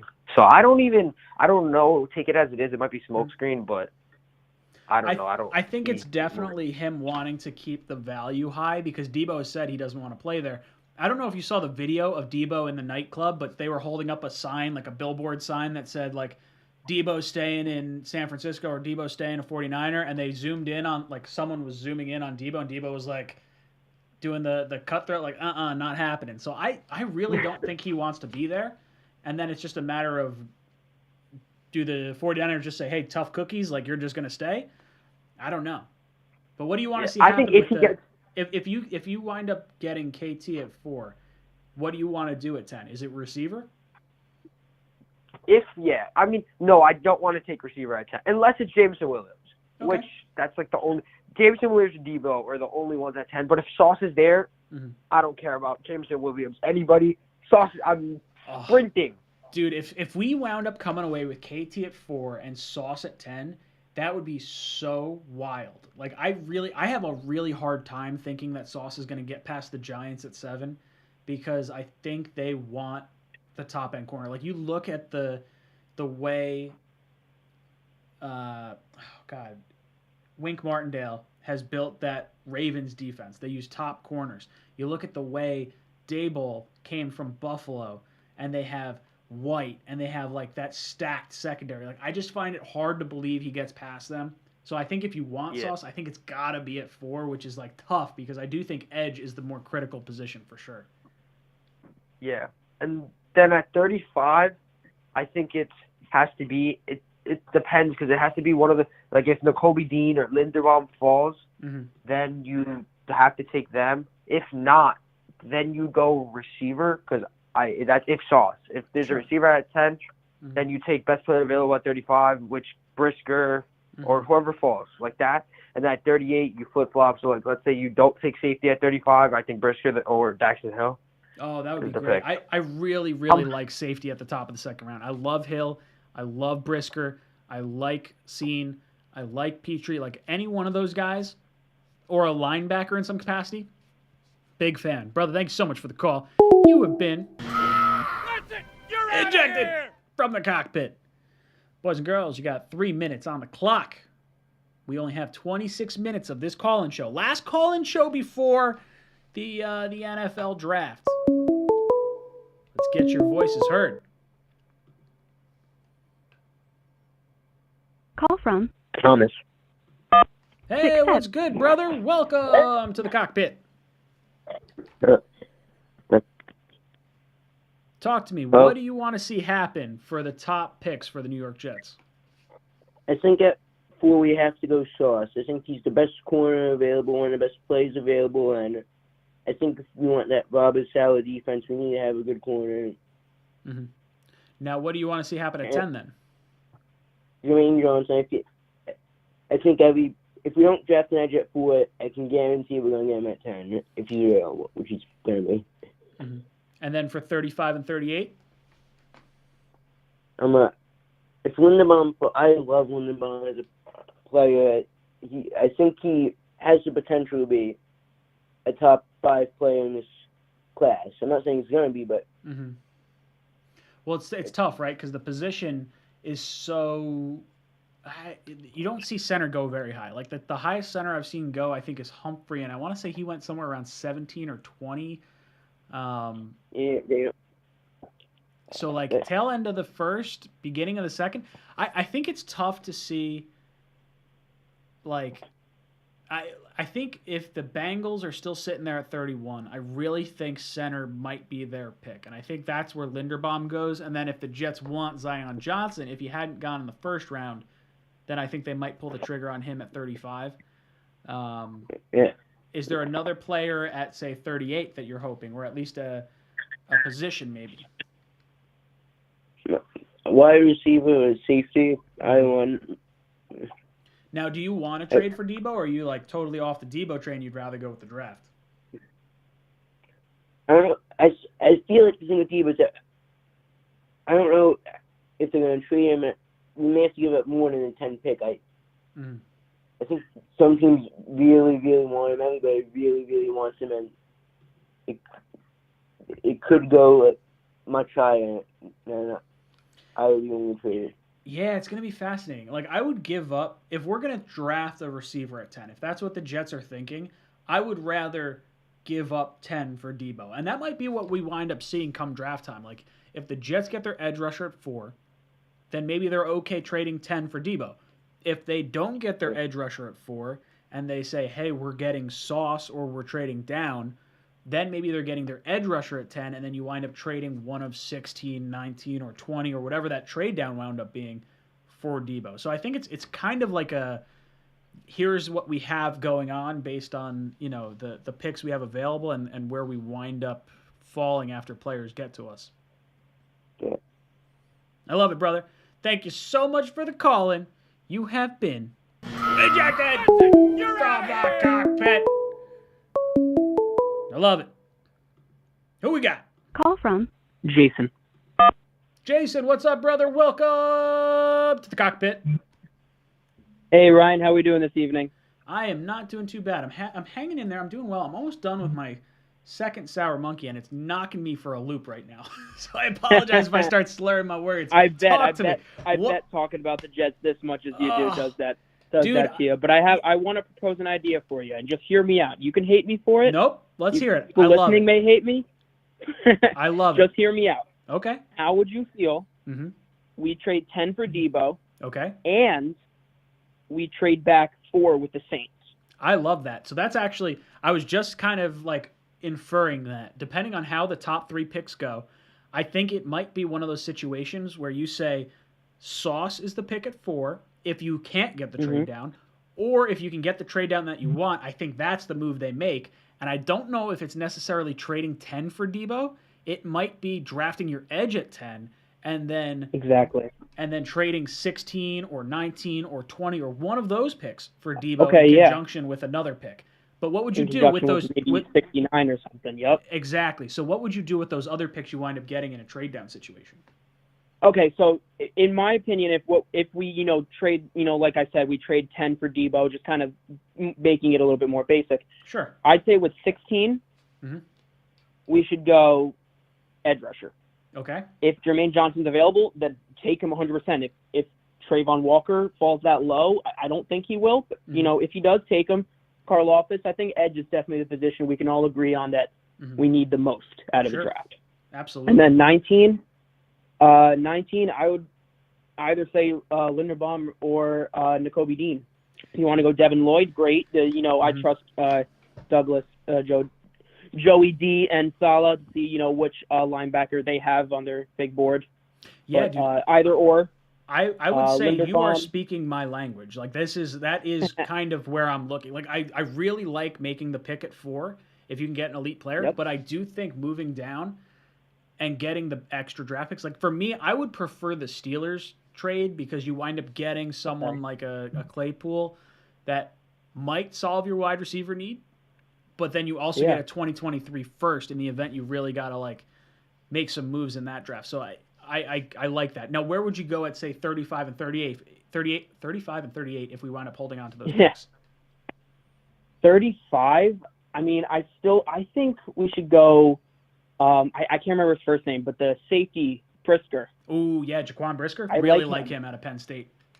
I like him a lot. And then 38, if he falls that low, I say we take Zion Johnson and use him as a good, at least play behind McGovern for a year and have him, be a good depth piece in center and in guard. I think it's stupid if you don't do something like that. Now that's just my opinion, of course, but No, I'm pretty firmly that would be probably the best scenario. I completely agree. I think if you could wind up, say, getting an edge rusher at 10, you trade, let's say, 16 for Deebo, 19 you get either a Linderbaum or a Nakobe Dean, and then you wind up getting someone like a Brisker and, a Zion Johnson. I think Zion Johnson is the preferred pick between him and Linderbaum. It's a weird sort of scenario in my head, but I get the feeling that they like the positional flexibility, and I think it allows you to maybe hold on to McGovern for a year, let him learn the right way, because ideally the way you want to go with your picks,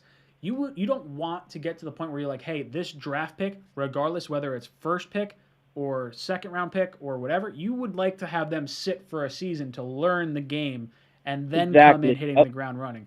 Brother, thank you so much for the call. You have been ejected from the cockpit. I saw my buddy #sports in there. What's up, Mario or Paul? He said, just putting this out there, Jets will finish second in the AFC East. Boom! Ugh. Second to who? Love you, dude. Nishi, we got to link up soon. Who we got? Call from Mike. Mike. Welcome to the cockpit. How's it going, Ryan? I'm hanging in there. Talk to me. What do you want to see happen for the Jets this draft? I mean, I want to see us grab Kayvon. I don't know if you saw, there was a report that we're very fascinated with Jermaine Johnson. I did see that. I don't know if you see Joe Blewett. He's not very high on Jermaine. Dude, he's not high on Jermaine at all. He really likes Trayvon Walker. He doesn't like Jermaine Johnson. And I'm totally perplexed because I trust Joe, but I really like Jermaine Johnson a lot. Yeah, he said, I remember he said on his stream, if they drafted Jermaine at 4, I don't think he would stream.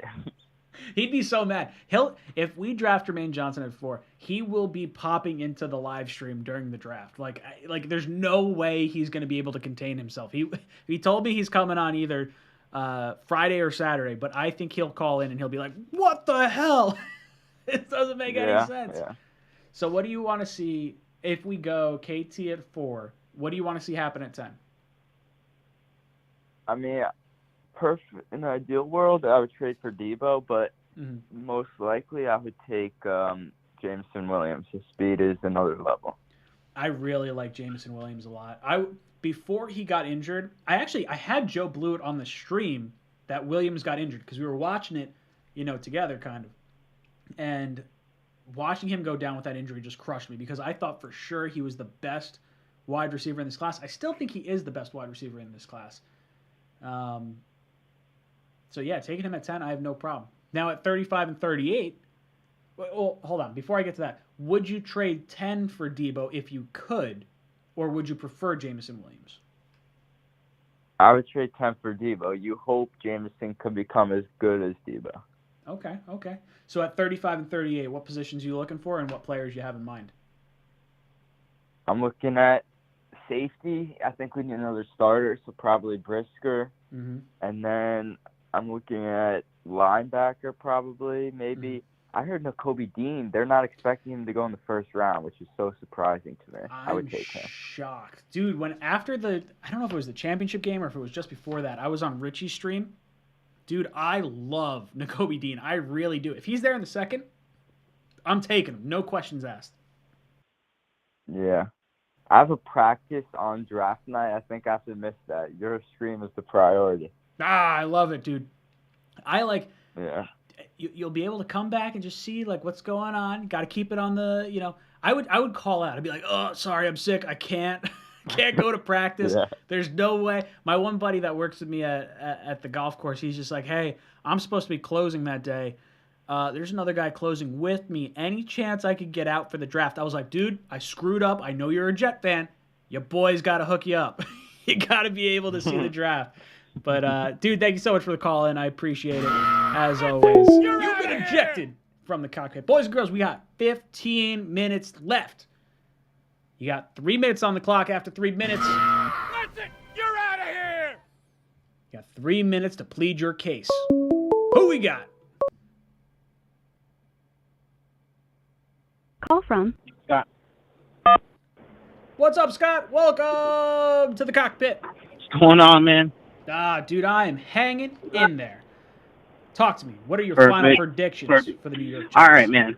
So at 4, I think we got to get the second best player in this draft, and that's Sauce Gardner. I love it. He's got Okay. a swagger Mhm. about him, and just the length, the skill. Come on, like we saw Cromartie in the jersey, and with that length and everything, he'd fit right in. Oh, You- I would you- and then- really love that. Now at 10, are you going edge? You going receiver? What's your feeling?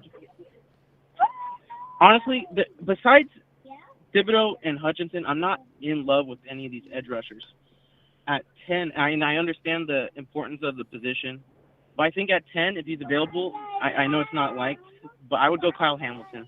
I think the chance to get 2 blue chippers in the first round, you can't deny that. But the only reason I'm comfortable with that, because at 35, there's a guy, the Penn State edge rusher, Ebiketie. I think he's really fluid. I think he'd fit right into the system perfectly. And then at 38, I actually think with Saleh's track record at how he develops linebackers, the guy for us should be Quay Walker, because his length, his athleticism, he's just kind of raw. But I think Saleh could bring the best and make him an all-pro. Dude, there's 3 Georgia linebackers that I would be totally cool with taking. And Nakobe Dean's at the top of my list, but Quay Walker is definitely up there too. I like Brisker a lot. I think safety at the top end of the second is probably more my preference than Hamilton at 10. Hamilton just I think he's a good player, and I think he'll do well. But I think there's so many other positions for the New York Jets that I have a hard time really pulling the trigger on him in the top 10. Now, is there any situation where you would want to trade for Deebo or no? Oh, I would love Deebo. I would love to have Deebo Samuel.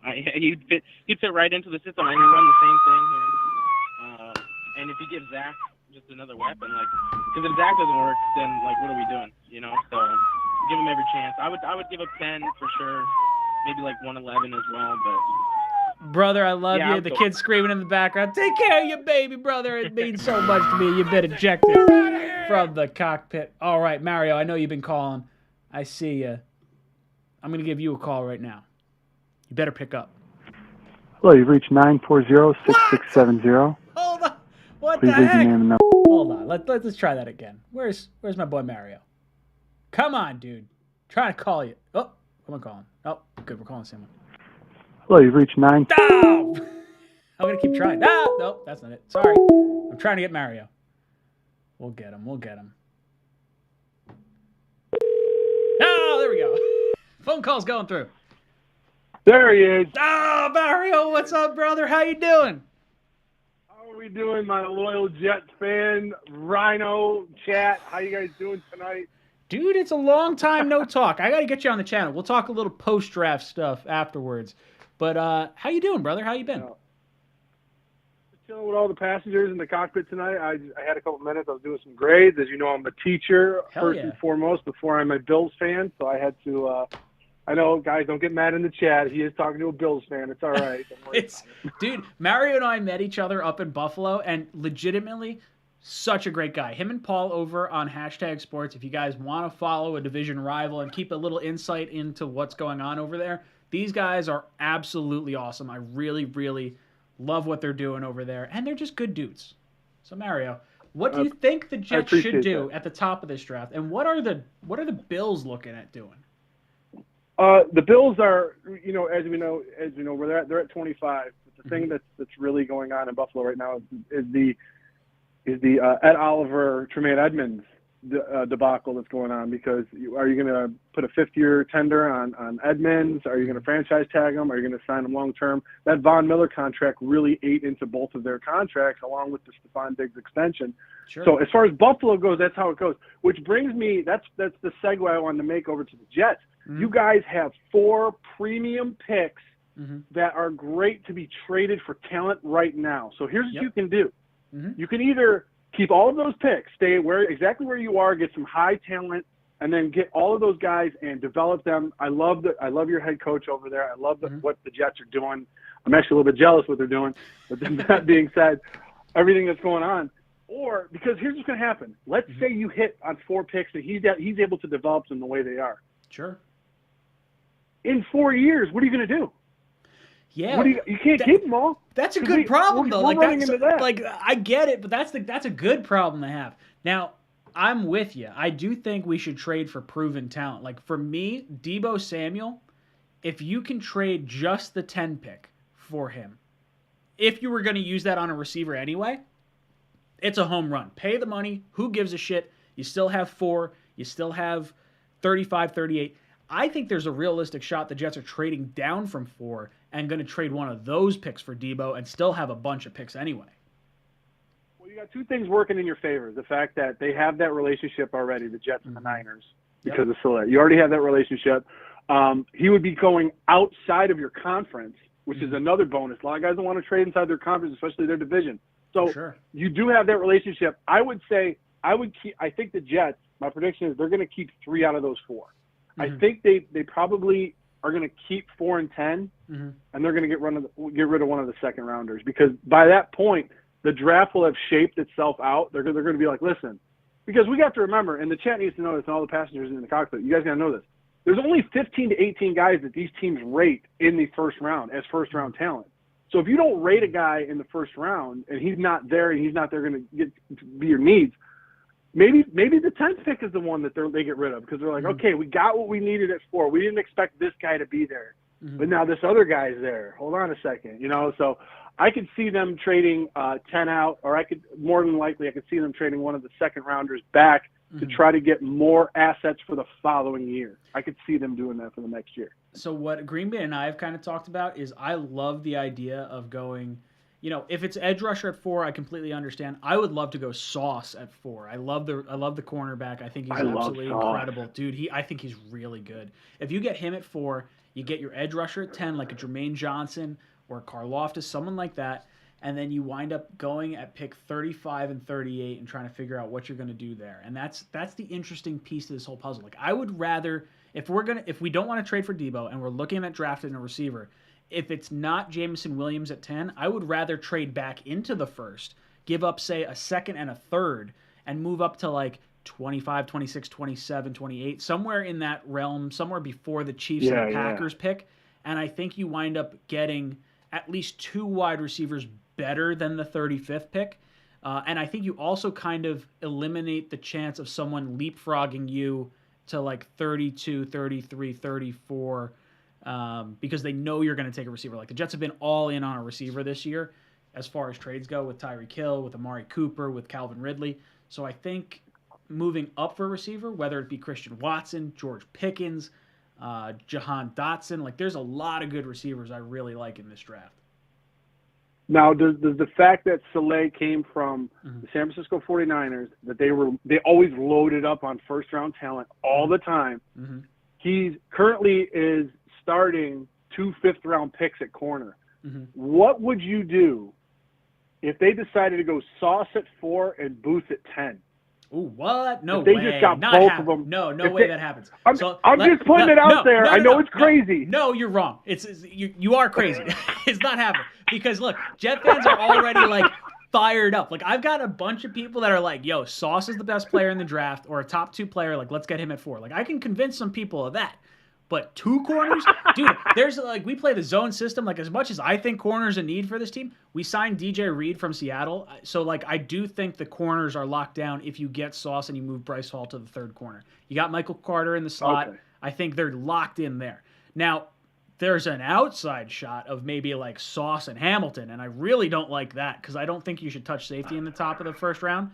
But I think if you go Sauce, I think you got to go edge, because we don't know what we have in Carl Lawson. Like, the torn Achilles is a big, big, big fear. We re-signed Vinny Curry. You bring back Bryce Huff. I think there's a lot of interest in the defensive tackles, because you got Solomon Thomas, you have Quinnen Williams, you have John Franklin Myers, you have Sheldon Rankins. Like, there's a lot of depth there, but I think you need an edge rusher. I think 4 or 10, one of those picks should be an edge rusher. If we go 2 corners, you're gonna see me flipping my desk. Like I know you're gonna be doing your own stream, but I'm gonna be punching babies, like just swinging. I'm gonna be so mad. For those of you that haven't seen me come on Ryan's channel at all, or anything that's been going on, we've done streams in the past. We've talked a lot off the air. I always got to throw a wrench into the chat, and he knows that. And that was my wrench. He walks in, he goes, click, throws a hand grenade right into the room. Mario, I love you, brother. I hope you guys suck this year. I hope you don't have any injuries, but I hope you really do bad. I love you. I'm going to eject you from the cockpit. I'm going to try and get one more call. Get me out of here. Dude, I can't wait to see what you guys do in the draft. Thank you so much, brother. Boo! You're out of here! Seriously, if you guys haven't hung out with the hashtag guys, Paul and Mario in the car, great dudes. Green Empire Lawn Care dropped in with Super Chat. I apologize, just getting to this now. He says, what if we snag Linderbaum at 35? I love the idea of getting Linderbaum at 35. Absolutely love it. 35 with Linderbaum or Zion Johnson. Either one, no problem. If you get Sauce and then an edge rusher at 10, oh, God, man, there's just so many ways to go. You need a receiver, but, dude, Linderbaum or Zion Johnson at 35, you're never going to get me upset with taking a center. Clearly, I love the center position, and Nick Mangold is someone that embodies every bit of the New York Jets that I really like. So Green Tree or Green Empire Lawn Care, I'm with you. All right. We got 3 minutes left. We're going to take one more phone call. If you guys haven't hit the like button, hit the like button. It definitely helps out the channel. We got 220 likes, nearly 300, or we got over 350 people in here. Who we got? Call from Alec. Alec! What's up, brother? Welcome to the cockpit. No, this is crazy. 2 times in a week I called you. I never get picked up on. Okay, Well, my friend. I'm glad you're here. So talk to me. What do you want to do with the draft? I have a question for you, right? Again, because I called you about a week ago. I told you I don't know a ton about college players. I know what the Jets' needs are, but I don't know how to fill them, right? Sure. So I got to pose this to you. Okay. In terms of a team building mentality, right? Mm-hmm. We're likely coming in 3rd or 4th in the division next year, Okay. right? Yeah. And look, if I had to understand. put money somewhere, I'd say 4th, right? We're gonna have a high pick next year as well. Mm-hmm. So how does that weigh into what you want to do this year? Do you feel uncomfortable taking like double dipping somewhere this year because we're gonna have a high pick next year? Do you want to double dip somewhere this year for next year's draft? I don't know. Help me out. Great questions. Okay, so here's my thought process. So I really like, as much as I want Sauce at 4, I love the idea of trading out of 4 to the Steelers because I think they're going to be bad next year. Regardless of who they wind up taking, I would rather get the first this year, have 2 firsts at 10 and 20, maybe a Chase Claypool, so that sort of helps us at the wide receiver room, and we can kind of see what we like in Corey Davis and Chase Claypool, and then you still have Elijah Moore, Barrios, and the tight ends.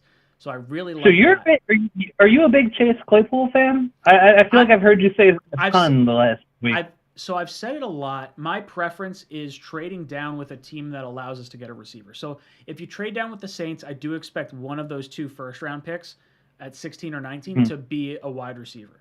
If you trade down with the Steelers, the benefit is you're getting a wide receiver like a Deontay Johnson or a Chase Claypool plus a first this year. I was going to say, I think I personally prefer Deontay Johnson. I don't know what you saw with Chase, but I've heard his name a lot more. So I'm totally fine with that, and it depends what they wind up liking. Because I can understand if they don't like Claypool and they don't like Deontay Johnson. Like if that's the case, fine, no problems, no issues there. But I do think, getting back to your main question, if you can look towards next year's draft. Like I do think the Jets have the second hardest schedule in the NFL. I think there's a realistic shot that we're somewhere at like the 7 and 10 range, 9 and 8, and that probably puts you top 13-ish, 14-ish maybe in the draft. And I do think the Steelers are going to be really bad. Like even regardless of who they get, I think they're going to wind up being a top 10 pick. So that's sort of the route I like looking, regardless of how you feel about Claypool. I think we have so many people on this team from like a receiver standpoint. Like I like Corey Davis. I like Braxton Berrios. I like Elijah Moore. I have hope for Denzel Mims. And Oh, you can't. That's a lie. It's a delusion to have any hope for this man. I think it's fine to have hope for him, but I think it's reasonable to understand that you can't rely on him. And for me, Okay, that's fair. if you have someone like a Claypool and Mims competing against each other, I'm all right with that for right now. And to your point, getting a higher first-round pick next year, I think Salah and Douglas are here regardless of what happens this year. We could bomb out. Without a doubt. I do think they're going to be back next year. So for me, I think if you pass on corner this year, then I definitely think corner is an elite priority next year, like for sure. And then I do think tackle could be, depending on how that's handled. You don't think safety is more important than corner? If we pass on one this year. No. I do think safety is more important than corner for sure, but I would take Sauce over Hamilton early in this draft, and I would take. Do that out. I'm with you there. Yeah, and I would take Daxton Hill or Brisker or Petrie or Seen, someone like that. Like I do think there's, with the addition of Whitehead and Joyner coming back, I do think you can push safety a little bit further down. I do think we wind up getting a linebacker this year. It's weird. I don't know. It's kind of just such a big loss from a few years ago. Like our safeties being Marcus May and Jamal Adams. So who the hell are they going to be? Well, that's just it. I really like LaMarcus Joyner. I was super high on him last year because I thought when he came from the Raiders, he played the nickel position a lot, and that was just not the position he was meant to play. And he was like an elite safety prior to that. So you bring him in, now he's got what do you have, a torn ACL or whatever it was.